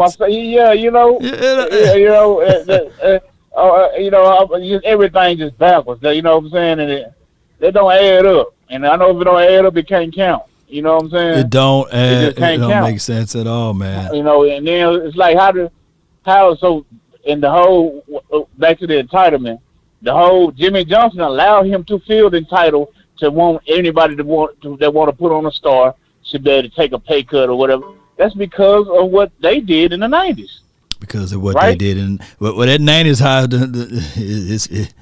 it's fading off now, man. But we still talk about it. I know they was on in the 70s, but you know what I'm saying? But the 90s is what really put them back on the map as we know. You know what I mean? So they've been riding that wave for 27 years. Look. It's time, wow, man. I mean, it's a long stay, man. Because of that entitlement. Because of the entitlement. Look. Here's how it went. It went with, I'm going to try to go off the top of my mind. It went with Jimmy. Jimmy left or what have you. You can say that he was fired or he walked off, whatever. Then he hired Barry. Barry stayed. He only had one losing season. They got rid of Barry, but we understood our thoughts of everything. That was Jimmy's team. So I don't care if he had 10 losing seasons or one. They was ready to get rid of him because of that one losing season. Right. Then they went with Chan Gailey, right? Chan Gailey. He had 2 winning seasons, 8-8 and 10-6, or 10-6, 8-8, what have you. But it wasn't up to snuff. Dave Campo. That was him saying, "Hey, Chan, you getting too smart with this thing. We're gonna go ahead and get my buddy. We're gonna get my buddy. That's 5. Look, dog. Another yes man. That's 5-11, 3 years in a row. 3 years in a row. 5-11, 5-11, 5-11. And when it was time to move and build up a new infrastructure, they said the sponsors like, "Shoot, we're not finna buy into this." And then Jerry said, "All right, I'm going to go get Bill." He went and got Bill Parcells. He literally flipped his team around. And then you have the nerve to have some people to say, "Bill Parcells didn't do anything for this organization." What? You got some fans out there that believe that. Like, he was terrible. Look at his hand. Listen, but before the gap that we just discussed, the Chan Gailey gap and the Dave Campo gap, man, them Cowboy teams was terrible. I still had hope for them, and they was terrible. You know, we got Herschel Walker playing tight end. I'm like, what is going on with this? This is crazy. So man. Bad they went, they went and picked back Herschel Walker. Yeah, I remember that. He had to come back. You know what I'm saying? It was bad out there, man. It was bad. Yeah. And Parcells came and changed the culture back towards what Jimmy Johnson had it growing to. Yeah. So that's what he did. He established. They were very physical with Jimmy Johnson. They were very physical with Parcells. The other finesse coaches, they became soft with. Put it like this. From 2000, look, I want people to look it up. From 2005 all the way to about the year that they went sour on Wade Phillips, they had winning seasons. Right. From 2005 all the way to the year the year that they gave the reins to Jason Garrett, they had winning seasons. Look, Wade Phillips never had a losing season until that last year, but they were ready to get rid of him. He went 13-3, right? He went 13-3. Another part that I did. 9-7, 11-5. Yeah. It's crazy how this team working and hustling with this thing, right? And then we keep Jason Garrett for 10 years. And now we here and people wondering like, how come the Cowboys been for bad for 27 years? Go look at what happened. Look at what happened from the top. Yes, you're right. Look at what happened from the top all the way down to the bottom. Right. We always had, within those time frames, we always had players. I can name you players that you say, yeah. But it is. I feel like we shortchanged a lot of careers that should have been, champions. I just honestly feel like that because of the management. I just feel like that, Yeah. Yeah, but man. yeah, that's all I want to say, man. Have my little 2 cents for the day, man. I appreciate you, loud man. Keep doing what you're doing, my brother. No doubt, man. Appreciate you. All right. All right, man. All right, we look.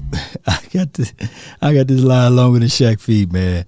All right, so let me see if I can since every time I click on this number, they don't really pick up anymore. I got to reorganize it. I'm gonna give them one more chance.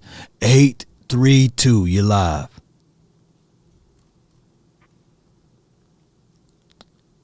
Yeah, want you lean forward, just right there. Yeah, right there. Gonna hurt you a little bit. Get off my line.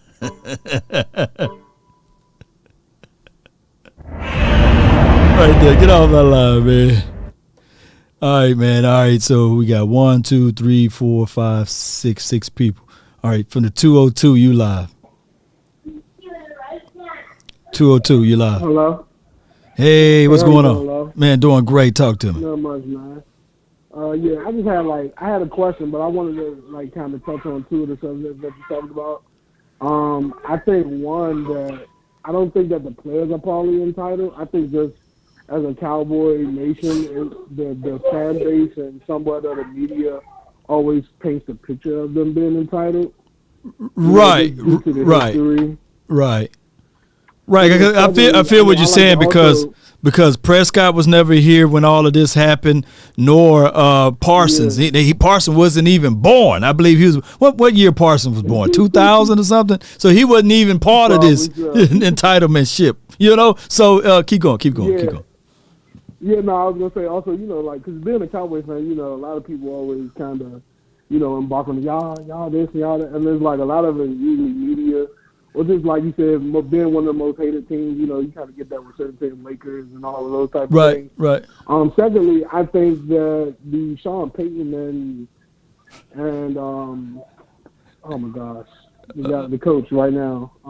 Mike McCarthy or Sean Payton? Just Sean Payton in general. I think the Sean Payton and McCarthy argument is kind of debatable because I believe, if you look at the Saints' last 2 playoff exits, they were kind of cheated on one, and then the other one was just a missed tackle. So, I think that also speaks to him because they, like, every year the Saints is in contention with Sean Payton as their coach, typically unless something bad happens.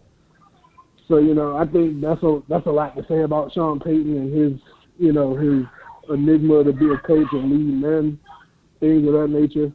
But based on practices and just like all of the people I follow and just with my own eyes, I seriously think that they need to find offensive line help because majority of the games in the NFL, that's all I believe is one of the losses usually in the trenches. Right. You can speak even back to the San Francisco game. It wasn't I know it's always considered a team thing, but a lot of the time you don't win that battle up front on either side of the ball. There's 2 things will happen. You're going to get the ball ran down your throat or you ain't going to be able to protect the quarterback. And that is never a good plan for success. We done seen it with the Rams did it to us when they ran us out of every. It felt like every stadium that year. I think it was like they had like 300-something yards on the ground.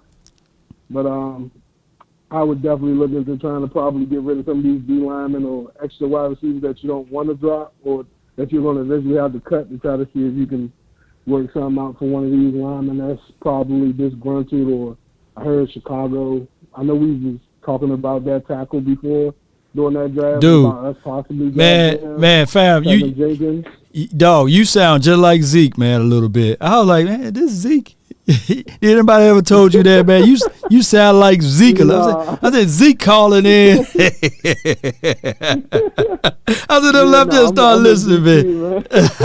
I truly think though, man, they might need to go out there and find some help on the offensive line because right now, as I see it, we don't got a swing tackle, and I think there's a couple of people out there that at least. If you're not going to do that, at least bring in somebody for competition, man, because it's not looking too well in the trenches. Man, no doubt, man. Side. I appreciate you, fam, for calling in. But, we're going to get you some help, Zeke, man. We're going to get you some help, fam. Appreciate you. All right, well, man. You have a good one, man. All right, no doubt, man. Oh, my gosh, man. I said, you got Zeke over here. Soliciting like, hey man, we advocating, hey man, we do need an offensive line. I little Chubb came through there and folded me up like a wallet, and none of those rascals, man. Tyron said he would have had me, but he was in there getting checked out, man. So I'm gonna call in through an anonymous number and let Law know to spread the word. Oh my gosh, man! Shout out to y'all, man. All right, I thought D Shift, man, what's good? Hey, what's up, Law? Nothing to it, man. Talk My fault to me. earlier, bro. No, nothing wrong with it.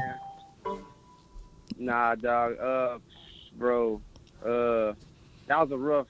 Man, I was checking you out in the chat last night, man. We was with a Boss Cowboy and West Coast, man. That was rough, bro. Those my boys, though, man.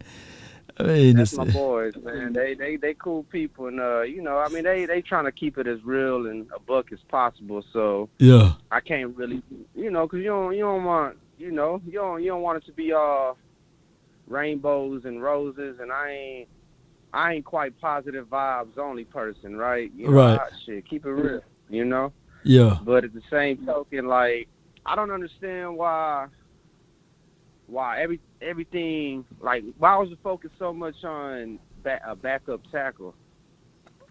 I mean, what story can spin better? You know, the aspect that this team been talking about physicality, and we didn't display it in the scrimmage, and then the aspect of the offensive line. There were 3 holes on this team: linebacker or the front 7. You could talk about that, and that was the least of the holes. Wide receiver's been a hole, in offensive line. So you can't really say that the wide receivers boo-booed, because they did a wonderful job.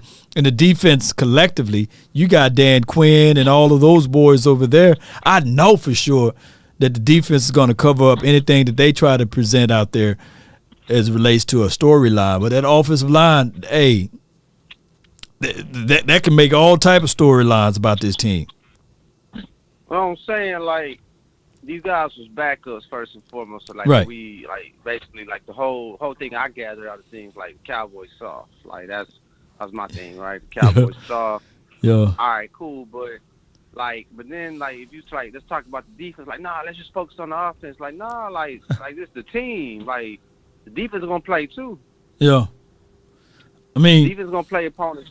They are. But how hard was those 2000 Ravens offense? You know, I mean, were they? Yeah, how hard were they? You know. I mean, name me a wide receiver.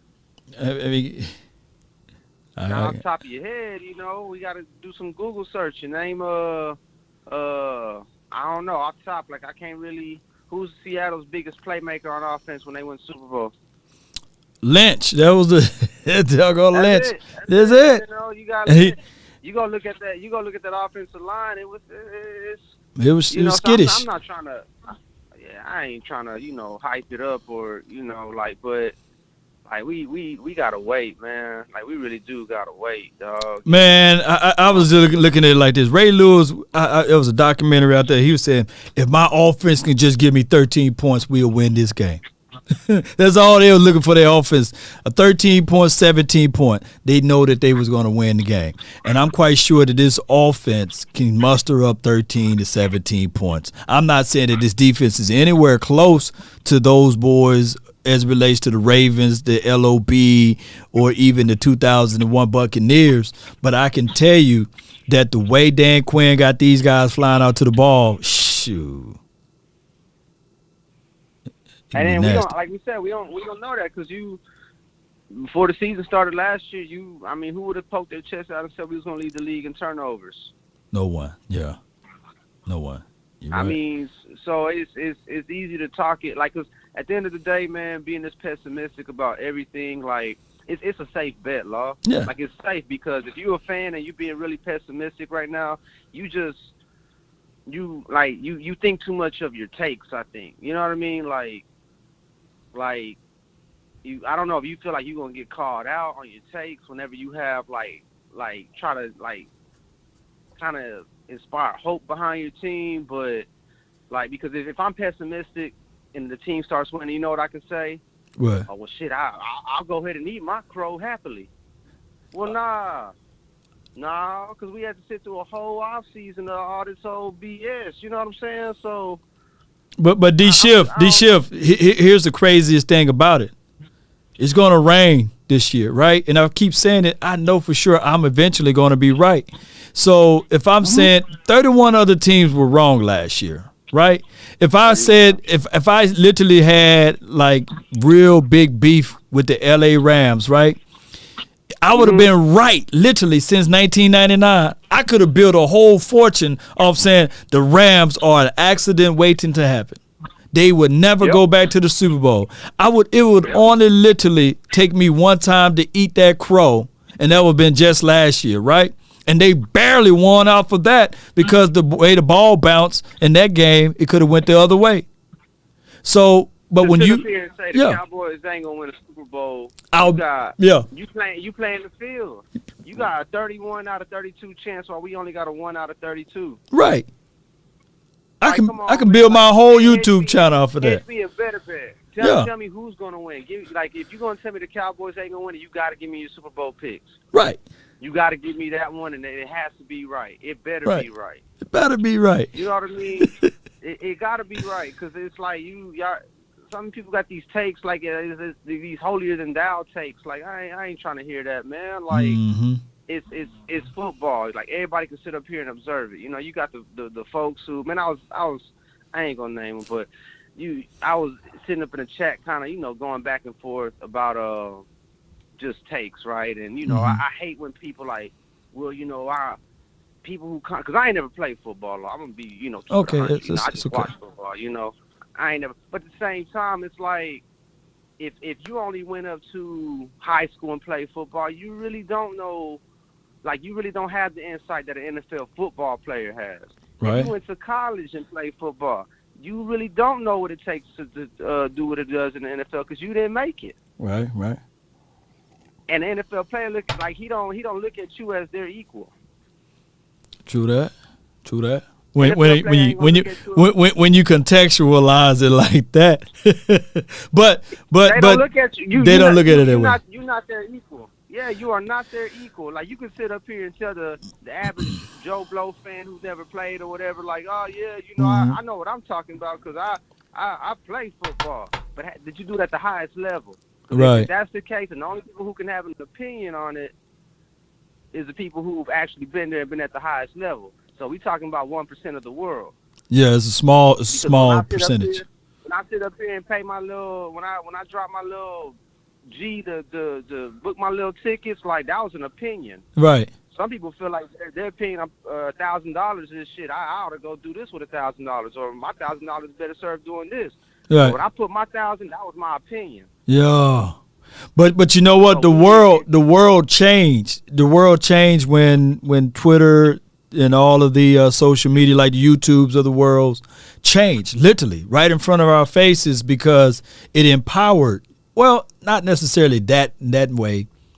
Let me see if I can put it in better ways. The Skip Baylesses and the Stephen A. Smiths of the world changed it. Like Skip. Yeah, I mean, like the whole conversation. Hold on. The whole conversation when Richard Sherman said to Skip, "I'm better than you in life." Because he was right? Kinda, sorta. But then when Richard Sherman was sitting up there banging on the door, looking all crazy and on TMZ, that wasn't a good look for life. That wasn't a good look, right? But Skip could have hit him back up with that. Yeah, true that. Somebody said Facebook started it. Because football ain't life. Right. Let's get that out the way. Like, being a man or being a bigger man ain't about the fact that there's plenty of people who play football who right. who wasn't a man. I put it to you, that wasn't taking care of their business off the field. Right.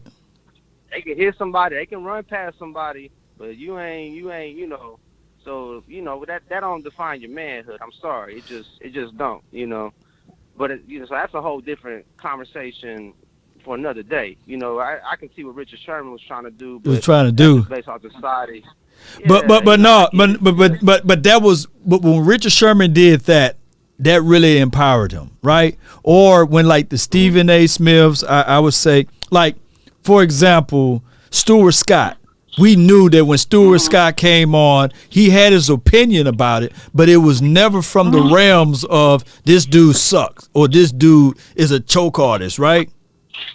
Mm-hmm. But those were things that, like, the Colin Cowherds of the world and the Skip Bayless's Cold Pizza, whatever those takes were, those debate shows, introduced a laneway, whereas the average non-athletic person, the 5'10" or the 5'11", 175-pound person, can get on a mic, can start dissecting players and start bloviating about what should happen into a situation, right? And then he played. That's just part of the game. It was part of the game, but they the ones that birthed this whole situation. I don't think that I would be able to do this if it wasn't for those type of guys to open up the doorways, right?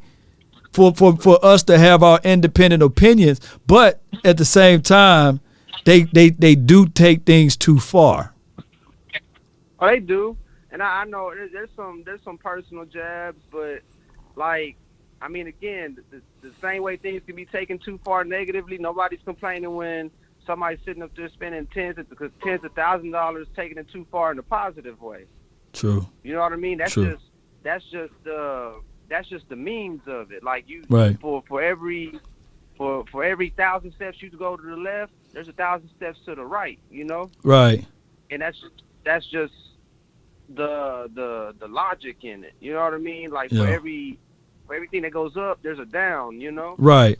So for the people that's gonna sit up here and buy season tickets every year and pay millions of dollars, and it makes no sense when people pay for a Super Bowl ticket. That's illogical.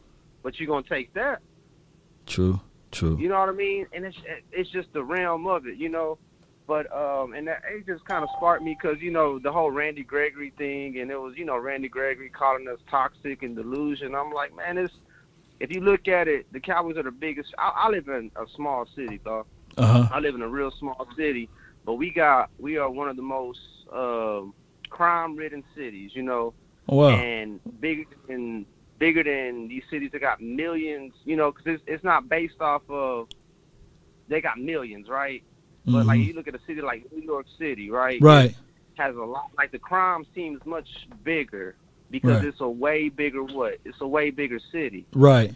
So our fan base is going to seem the most delusional because we got the biggest spotlight on. Right, we do. Like our neighborhood in pockets of delusion is going to be bigger than the neighborhoods in pockets of the Cleveland Browns. Big facts. You know, I was watching NFL and I was watching the Lions fan on the camera and mouthing, "This is our year. This is our year." Ain't no way. But every fan's gonna say it. Every fan's gonna say it. I've been in and out of chats, just kind of peeping, you know, what other teams are talking about, and every one of those chats they got fans saying, "This is our year. I mean, we going to the Super Bowl." You got Washington Commanders fans saying they going to the Super Bowl. Right. So just all this over analyzing of nothing changing and same 20. Guess what? You go through every franchise, you'll see everybody. Everybody's had a 20, 30-year layoff. Big facts, man. The Cowboys is going to them NFC championships, won in the 70s, had the Super Bowls in the 90s. It's just it's our turn. Right. And you can't base year and all your analysis based off of. Because if that's the case, then, man, let's just shut it down. Let's just move on to next year. No. But I feel you on that, D-Shift, man. But, hey, man, it's always a pleasure talking to you, man. All right, I'm going to holler at you, bro. Hey, what city you from, if you don't mind me asking? You know, what small city you from? I'm from Beaumont. Same city. Texas? Perkins out of. Yeah, Beaumont, Texas. Oh, wait. Okay, that's Perkins. North Texas, ain't it? Way north? No, it's Southeast Texas. Southeast. Matter of fact, it's about 15 minutes out of Port Arthur, Texas. Port Arthur. Jimmy Johnson's from. Oh, okay. All right. Be safe out there, man. Nah, I mean it's good. We safe. We good. Okay. So if I ever go there, I got me a meal, huh, D-Shift? If I ever drive through that way. Appreciate you, man. Bro. Yes, indeed, right, man. Bro. That's my guy, D-Shift, man. Dracarys. Yeah. I absolutely get his points on that, you know, but no one looks at their kids, their offsprings, and say, you would never, right? I mean, you really look at it. There's a video out there of Rihanna when she was little. She was this little on the stage. I'm talking about a pack of cats couldn't sound better than what she was sounding, right? But she had somebody to motivate her and push her and say, okay, that's her passion. We're going to work with her. You know, she had boldness, small little island she grew up in. Y'all know her hometown, whatever she's from. But they molded, they shifted her, right? And they continue. You go in this singing class. And then before you know it, her passion, she's a billionaire, you know, with a B. But can you imagine if she had her parents say, oh, snap, girl, you sound like a bunch of cats. Why don't you hush up over there? Hush your mouth. Stop singing, right? We would never hear Riri. We would never have her. My mic too loud? What about now? What about now, Cowboy Nation? My bad. So we would never have the Rihanna, the Riri. So things, sometimes motivation goes both ways, and it can be for the good, it can be for the bad. I got 2 other callers waiting. Jay Worthy, you're live. What up, Law? Yes, man. Nothing to it. Talk to me, man. Barbados is where Rihanna was from. Barbados, yeah. Barbados. Yeah. Yes. I've been there. I've been there twice. I've been there 12 years ago. Mm-hmm. Her family took us to our house, small, modest house. Okay. And they showed us the arena where she got discovered. Oh, okay. Right down the road from there. So you got to see her grind, her hard work, her But travel. she surely wasn't sounding like she sounds now, right? No way. No, you seen that? You know what video I'm talking about, right? I know exactly what you're talking about. But look at her now. She's a billionaire. You're a billionaire, you can't man. tell her how she sounds. Right. She sounds like money. Well, it is what it is, man. And I know that you're doing the same thing for your little ones, man. You are not saying that they can't, but you are trying to put things around them of things that they like to do to elevate them. But go ahead. Exactly. I'm trying to put them in a better environment, than what I came from, so they can be more successful. A smart person learns from their mistakes, but a wise person learns from the mistakes of others. So I'm trying to put that wisdom inside my children, and help them to understand that where I came from, that they can be put in a better situation, as though they can be more successful even at a faster pace than I was. And so that's, and that's what we do. And that's what I see with the making a Cowboys point with this coaching staff, especially Dan Quinn. And I remember I was on a show with you a couple of years back, and I said Dan Quinn was the most valuable asset to the Cowboys. And it's showing now because, going back to the point about being entitled. Well, how you break that cycle of entitlement? Well, you got to remove the weak links from the chain. Right. And so, and who are the Cowboys elevating on that defense? Who did Dan Quinn elevate last year? Parsons. Michael Parsons. Yep. J-Ron Curse. Hello. That green dot mentality. Mm-hmm. Because these ones wasn't, like you said, they wasn't there during the glory days and stuff like that. They probably wasn't even born or just, kids. Right. But they're hungry. They're hungry. They wanted more. When I saw J-Ron Curse at practice, the Denver practice, standing off to the side by himself, I said, he focused. Yeah. He rubbing his chin. He looking at it because he know he want to be there with his brothers. He want to be right. fighting in the trenches, stuff like that. But he ain't there to high-fiving. He watching. He watching. And I love his mentality because he was the one that pulled us together last year. Listen, I ain't blaming nobody. That's 11 of us that got scored on. Yeah. Locked in. Yeah. Locked in. He sure did that. So that is law, didn't he? Hey, shoot, he motivated and pushed everybody up to that level, and that is what you need. You need people that can go into a locker room, that can tell a group of men, lock in, And he said he ain't pointing the finger at anybody, but, like you said. Lock the in! And pushing your peers to the next level. Same thing we do for our children, same thing we do for our family, and same thing we do for just anybody around us who we want to be successful. And so when I'm looking around, I'm seeing the change within the Cowboys. Yeah, we still have our same old, entitlement because of who we are. We're the Dallas Cowboys. We got Jerry Jones.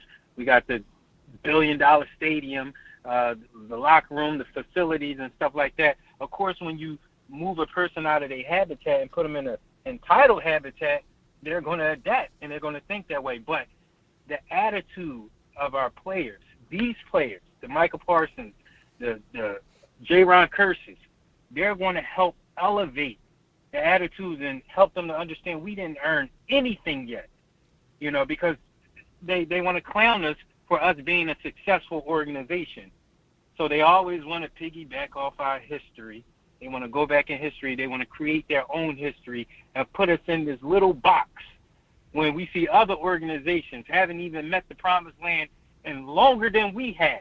Right. But they want to keep us in our self-entitled box because of who we are.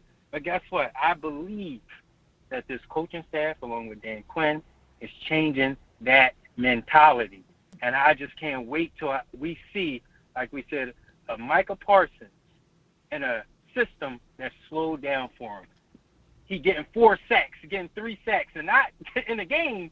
When we talk about practice, we talk about just running plays. Yeah. So imagine what this man gonna do on that field, Law. Imagine. Man, hello. It's going to be something special, man. And that's what people, as fans, yes, it's okay to be objective with your analysis, right? But it's also to understand that don't leave out the fan part. Don't leave out the part that you're supposed to root for this team and hope for the best. I get it, right? It's been a long time. But these guys haven't been here for 27 years. What you're complaining about is something that's beyond them. They have no control over what happened before they made it here, so let's give these guys a chance and an opportunity. But I do understand the vibes of being frustrated, but let them play. If you're going to be mad, let it happen first, but don't proclaim that it's going to happen before it happened, because you're nothing more than at that point you just as bad as Stephen A. Smith. Exactly. You feeding his motivation of him being right in his subjective argument that he always, try to use against us. And he laughs at us at the end of the day and says, see these fans? Yeah. And he's putting it back on us. And we're the ones that's fueling the negative vibe because they're the ones that's spearheading it. But, I took my GM emotional hat off a long time ago. I used to be the one throwing my hat down, slamming stuff around when I was younger and stuff like that. And I said, listen, what am I doing? Because at the end of the day, they're going home to their Bentleys, their mansions, and I'm sitting here all upset, getting emotional at people, arguing and stuff like that. For what? Sometimes I just learned just to be a fan. I'm just a fan. I just sit back. We all want to win. We play the game to win, but 31 other teams is not going to lift that Lombardi trophy, know. So I just sit back. I root for my team. I don't bring the negative vibe. I listen to real shows like you. I go to the 4-letter networks to hear the foolery here and there because I want to come back. I want to come back just like I sent you on your text with Chris Canty and the other squad was saying only that one. The one analyst girl, woman, she agreed that the Cowboys was going to win the NFC East. They laughed at her. They blatantly laughed. Scoffed at her. I don't understand the chuckle. I don't understand the chuckle in the background. Y'all, we sitting here like these ain't the Cowboys. Like Dak ain't the best quarterback in the NFC East. What we talking about here? Jalen Hurts?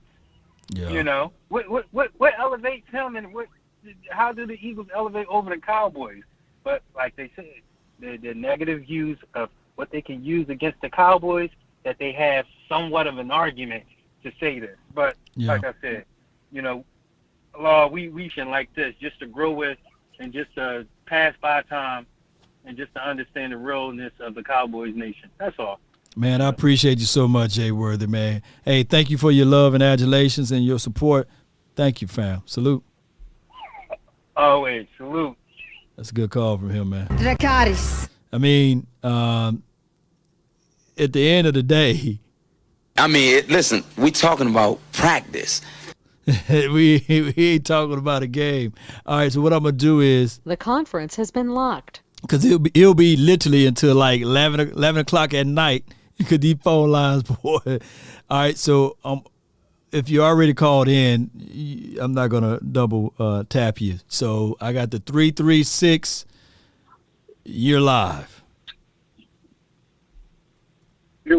Yes, it's your world. Talk to me. What's going on, Law Nation? Hey, everything, man. I'm good. Talk to me.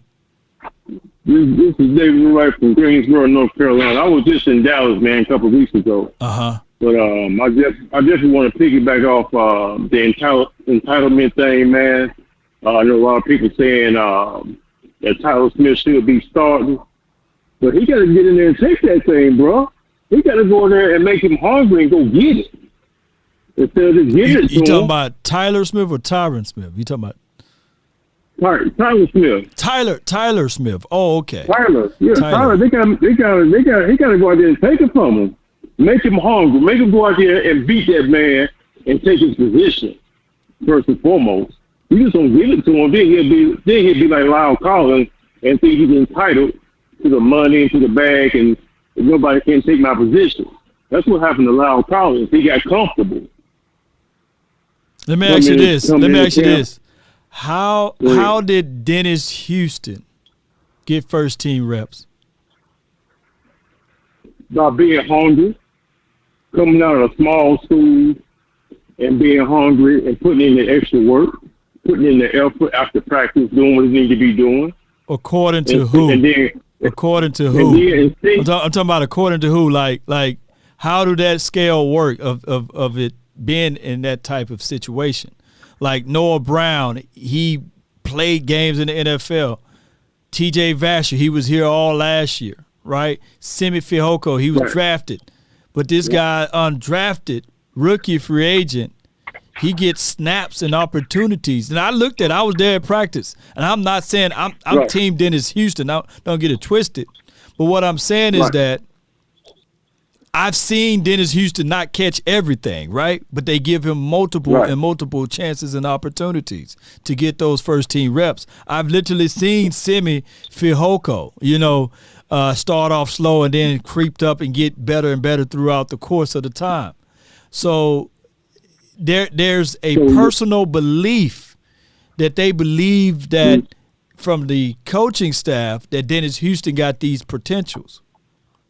Just the same as James Washington had the potentials. That's why they lined him up over Once he got hurt, that opportunity, a door opened in, right? A door opened. Once he got hurt, yeah. Yeah, right. so that's what I'm saying.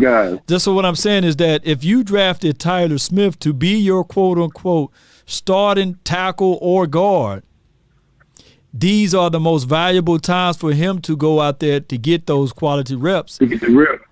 But if you want to get cute and say, well, hey, I want him to earn it, I want him to beat out such and such, then it goes all the way back to my point. Do you truly believe that he can do that? Do you truly trust him? Because there got to be a place where they don't trust him, that they don't believe that he is. That's the coach. That's the position coach. That's because he didn't want him in the beginning. So what Tyler has to do is go out there and prove it and give him them reps. Yeah. Make him give him them reps. He got to sit there and take it from you. If my coach don't believe, I'm gonna show you that I was drafted for this reason, to play in the NFL. I was drafted. Whoever saw me, who wanted me, either Coach McCarthy or whoever, they saw that they needed a position, they needed this position filled. If it was left tackle or guard or whatever the case may be, let me go out there and perform and show them I can play whatever position need to be played on this offensive line. Point blank. Right. They got to get him out there. And then the position coach, the offensive line is going to take on the personality of their position coach. True. If they playing kind of soft or they looking soft, it's because of their position coach. If the offense is playing kind of whatever, it's because of their offensive coordinator. And you see Dan Quinn how the defense play. They play just like Dan Quinn's coach. They play just like his personality is. They are upbeat. They always flying around. You know what I'm saying? Offense need to, whatever the offense need to do, they just need to do it, get it together. But I'm a diehard Dallas Cowboy fan. I've been a Cowboy fan since 1977, since Tony Dorsett. That's a long time. His rookie year. Yeah. But you know, I just want the guys to be hungry. Just like when what's the cornerback named Brown. Mm-hmm. He became hungry when they drafted Boss Man Fat Kane and Deshaun Wright. He became a whole better player when somebody was going to challenge his position. He had his best year. When was it? Last year was his best year. Well, so when he got challenged, when somebody came in and said, "Okay, I'm gonna take your position," he already had all the stats. He had when he was at the combine. What he ran 4.4, 4.3. Yeah. He met all the physical aspects of being a good corner, but really wasn't nobody really pushing him like that. And once he started getting pushed, he became a better player. No doubt. So we just need like the competition factor. And you know what I'm saying? Don't be entitled because I was the number 1 pick, or I was a first round pick, I was a second round pick, and think that you're entitled to a position. Got to make these guys hungry. It's like in the 90s. Them boys, Jimmy Johnson, didn't care if you was the first round or what. You can get off the team. I'll get rid of you, and the next man come up if you ain't willing to play. No doubt, no doubt. But I appreciate you so much for calling in, man. Thank you so much. Yes, sir. Thank you. How about them Cowboys? How about 'em, baby? Dracarys. Thank you, man. That's my guy, man. 336. Okay, last but not least, for the 252, tell me something new. Yeah, just a privilege to be on the line with you, long time listener. But I want to just say something that I think I've noticed. The line has been soft since Travis Frederick retired. Do you think that he was the one that had all the balls and was like, "Hey, don't let us get pushed around"? I mean, he was a all-pro guy that pretty much was a staple piece for this team for a long time. And, of course, you know, the center position is one of the hardest positions to learn in the National Football League. And, unfortunately, we never had, when Travis Frederick was out there, we never had back-to-back winning seasons, right? We never had a situation where we went on this multiple playoff run. So I get it. On one end, we would talk about the offensive line being superior and supreme, but on the other end, the results were never there. It just was never there. This team, we wasted that talent with Travis Frederick. We wasting the talents that we had with these guys that's supposed to be all pros. And I'm not being negative when I say that, but it doesn't matter if your coaches can't really get these guys up to snuff. That's what I'm trying to say. Yeah, do you think Fielding is kind of comfortable like Nolan was? You know, he called out all those guys when Nolan was there. And, you know, in some other than Parsons and Diggs, it's kind of the same kind of defense, a lot of the same guys. But, you know, we had those free agents that he didn't feel was up to snuff. But, you know, a lot of guys say that his coaching wasn't up to snuff. I mean, not everybody's lying. I mean, I got his resume pulled up right now, and I'm going to pull it up so everybody can see, is that the thing is with Philbin, this Joe Philbin, he's been around since he's 61 years of age, right? He started off at Tulane from 1984 to 85. Then he went to another school from 1986 to 87. He became an offensive lineman. And then he went to another school from 88 to 89. He went to another school from 1990 to 93. Offensive line coach, what have you. Went to Ohio. From 94, he stayed there for a year. Northeastern, 95 to 96. He went to another location. Look, Harvard. He even got into Harvard from 97 to 98. 1 year, right? And then he went to Iowa, 99 to 2002, offensive line coach. And then he went to Green Bay. He finally made it to the big leagues from 2003 to 2004. You see, and then he got a position change. They moved to a tight end coach from 04 to 05. He went to the Green Bay Packers as an offensive line coach from 06. He stayed at Green Bay for multiple times, but one can literally say that he placated and moved around in different spots within the confines of Green Bay, right? And we know that relationship is now with Mike McCarthy. And then from Miami Dolphins from 2012 to 2015 as the head coach, you can't find one person from the Miami Dolphins to speak glowingly of Joe Philbin. And then from 2016 to 17, he was the offensive line coach for the Colts. And all you guys got to do is just look them up. And look them up at that year, and I'll let you know what happened. And then he got a call from his buddy to come back to Green Bay in 2018, became the offensive coordinator, elevated to because that's the year that old boy got the axe, and he got elevated to being the interim head coach, and now he's here. This dude literally, in his resume, never been anywhere longer than 3 years outside of Green Bay, and he always had multiple positions there. I can literally say that that's a horrible resume. You can't give me 10 guys to speak glowingly of Joe Philbin. If so, I'll do a whole nother video. But when your list is long like that, there's somewhere not everybody's lying. Yeah, it just seems like he's real good at networking, and he knows the right guy by knowing McCarthy. Right. And then when they figure him out, hey, man, all right, man, I'm getting up out of here, man. Appreciate you, man. God bless you. You know, I mean, somewhere I'm looking at where do you stay at the longest, man? Come on. You moving around. You're a harlot of the coaches up there. You know, you're moving around left and right. Because if you stick with him, then that sounds like another Garrett situation. Just waste of time. Right. Man, come on. You're right, man. Because everybody's saying how Tyler Smith is nasty. Even Parsons had good things to say about him, but this guy sees nothing. Yeah, he sees nothing, man. And trust me, I'm not pointing no fingers at anyone, but the resume speaks for itself, right? Yeah. Yeah. So I appreciate just letting me air my views, and God bless you and your family and the Cowboy Nation, my brother. All day, man. I appreciate you, fam. Salute. All right. That's a good call for him. He seems as if though he's driving. Hope he gets his destination straight. But guys, man, I'm not poking holes at this dude, man. But his Reddit, look, let me copy this so you guys. His career coaching record.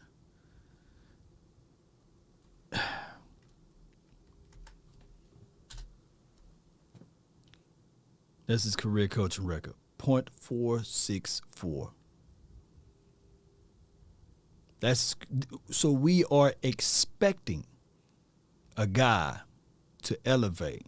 That's the same thing, the same philosophy that we had out of what? The Lanahan, you know, we was expecting. And then you pull up his resume, you be like, God, dog.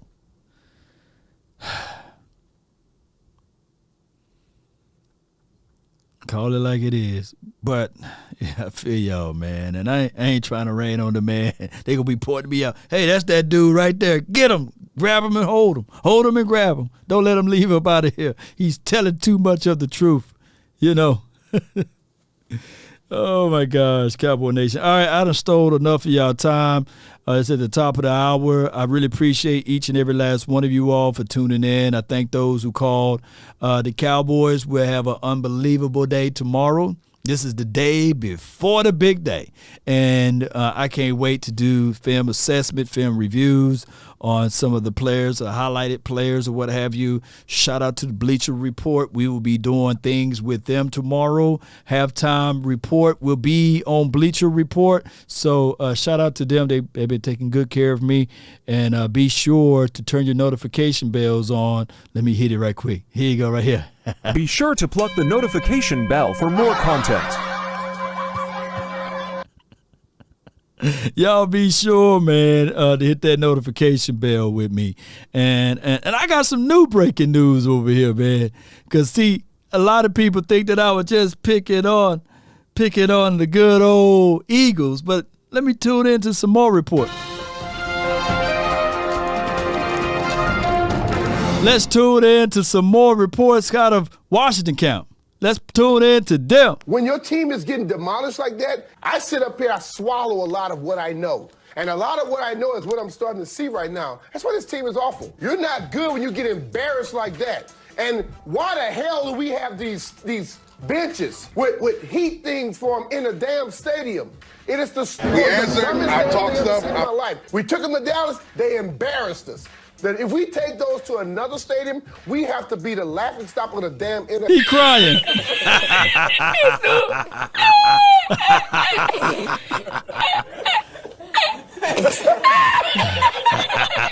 When your team. Oh, I'm looking for a giant clip next, baby. So I got my Eagles out the way. We got Monty, and now we got, what's his name? What's that dude's name? Y'all let me know what's that Washington dude's name. Is his name Brian? We got to hold everybody accountable for talking noise over here on the nation. So if we going to let y'all have it, I need to find me a Giants clip now. Since they knew it's hard to find one of them, but... Oh my gosh, man. Those benches.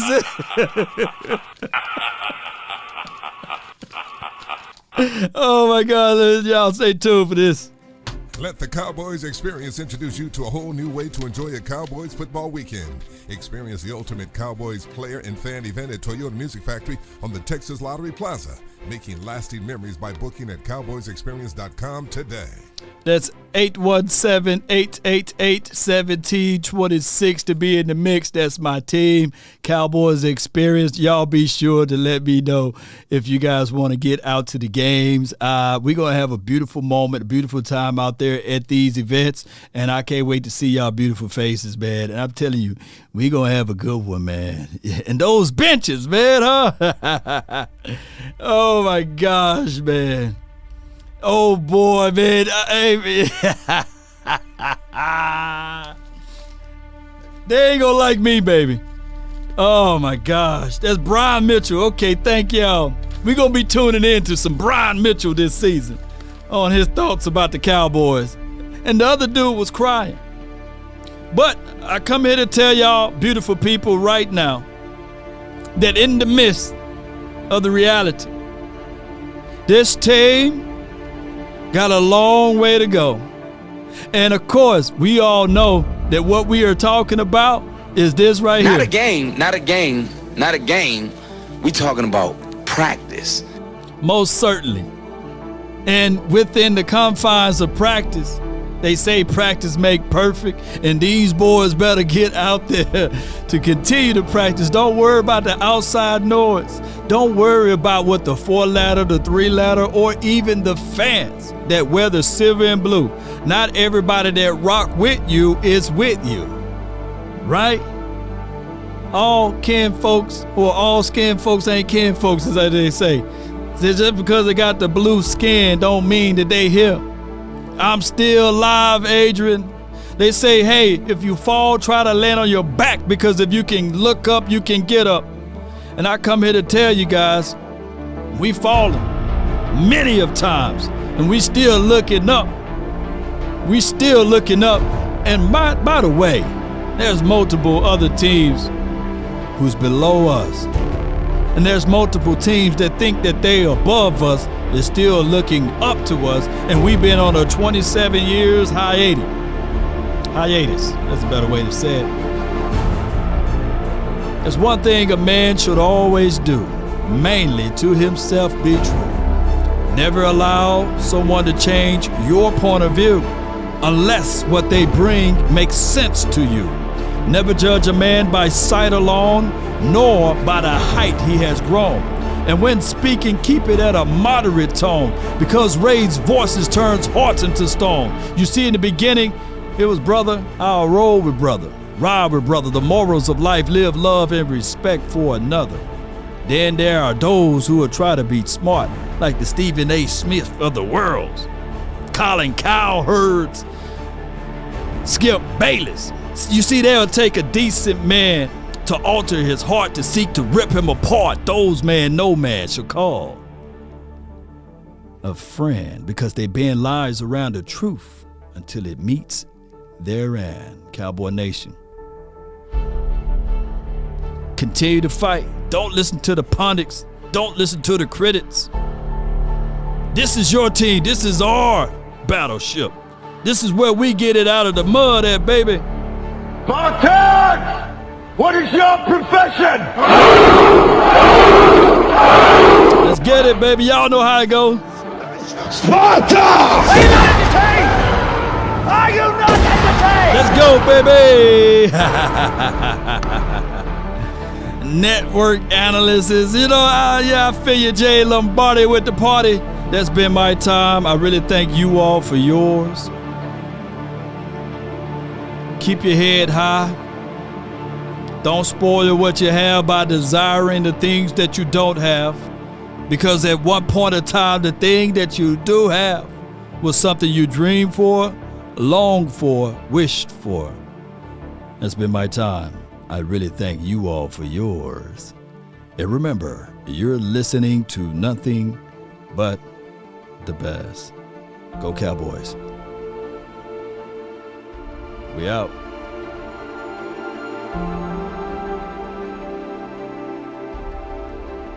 Yeah.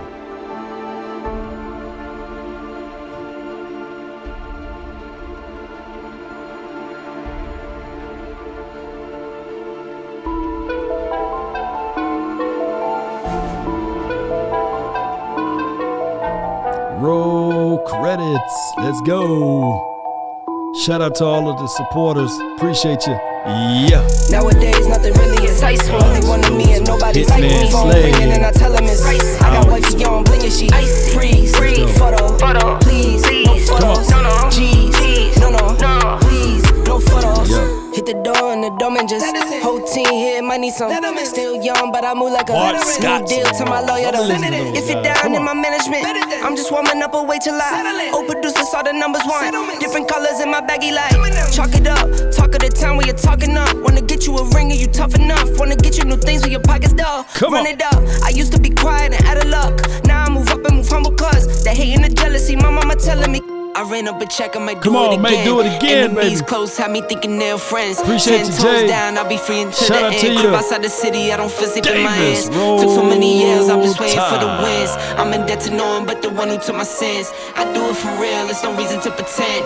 If I do it once, I do it again. Add it up, come on. Bankroll, euro, peso, Another one. I'm just doing me, everything is on me. Oh, you matter what? Add it up, Tell 'em. Peso, add it up. I'm just doing me, everything is on me. Oh, you matter what? Told her if it's all me, everything is on me. Gon' back it up. Matter what? Told you I'ma do me. Why you hating on me? Don't It's hate not on me, adding up. baby.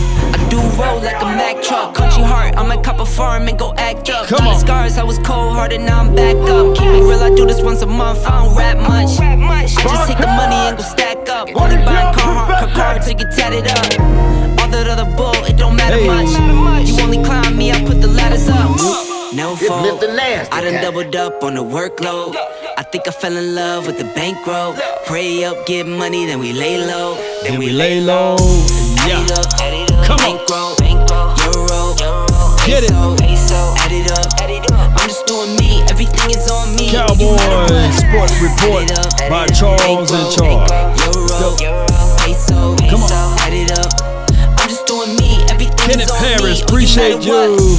Add it up. Told her if it's all me, everything is on me. Gon' back it up. Come on. Matter what? Told you I'ma do me. Why you hating on me? It's not adding up. Add it up. Told her if it's all me, everything is on me. Gon' back it up. Matter what? Told you I'ma do me. Why you hating on me? It's not adding up. When your team is getting demolished like that, I sit up here. We answer, I talk stuff, I thought we had, but it goes to show you who's a better team, and I'm sticking Cowboys. You're crying. I'm hurt. I love my Eagles. I don't believe it. You gonna flap the hat one more time for the Eagles with a hard fight they did? Let's go, birds fly, Eagles fly. Still Super Bowl chance. Let's go, baby. All right, man. Enough picking on those boys, man. Let's get up out of here. One love, baby. Let's go. Where my music at? We gonna slow it down just a little bit. Yeah, but first, lean forward right there.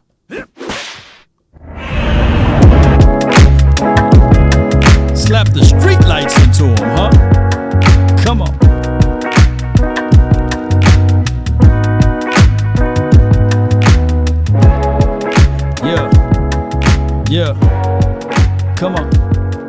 Yeah.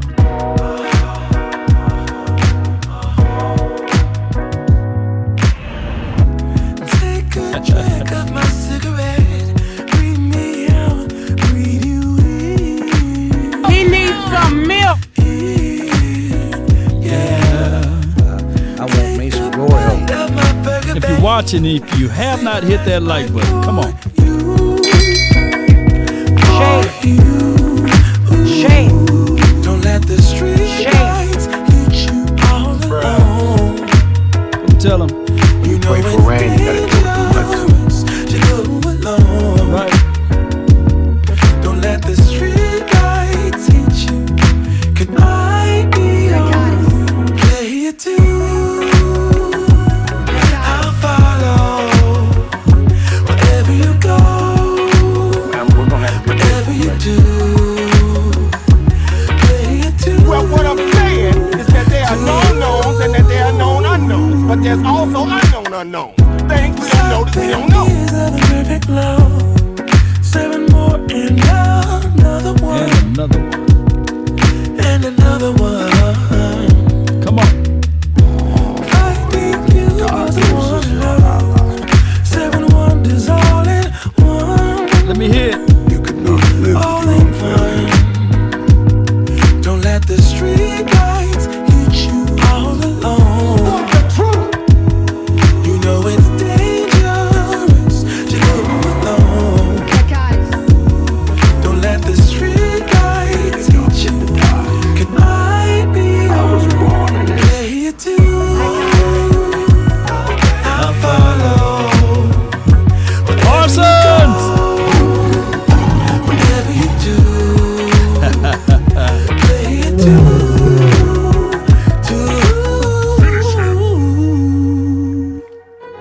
If a paper crane can fly, then forever doesn't feel that far.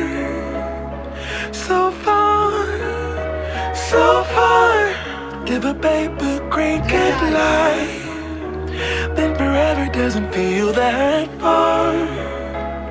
So far, so far. If a paper crane can fly, fly on, fly on, fly on, fly on, fly on.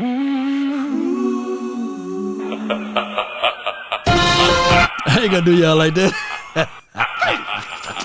Stop, thief! Come back, thief! I ain't gonna do y'all like that. Let me get on up out of here, man. Shout out to you, Verdi. Thank you so much on the Facebook.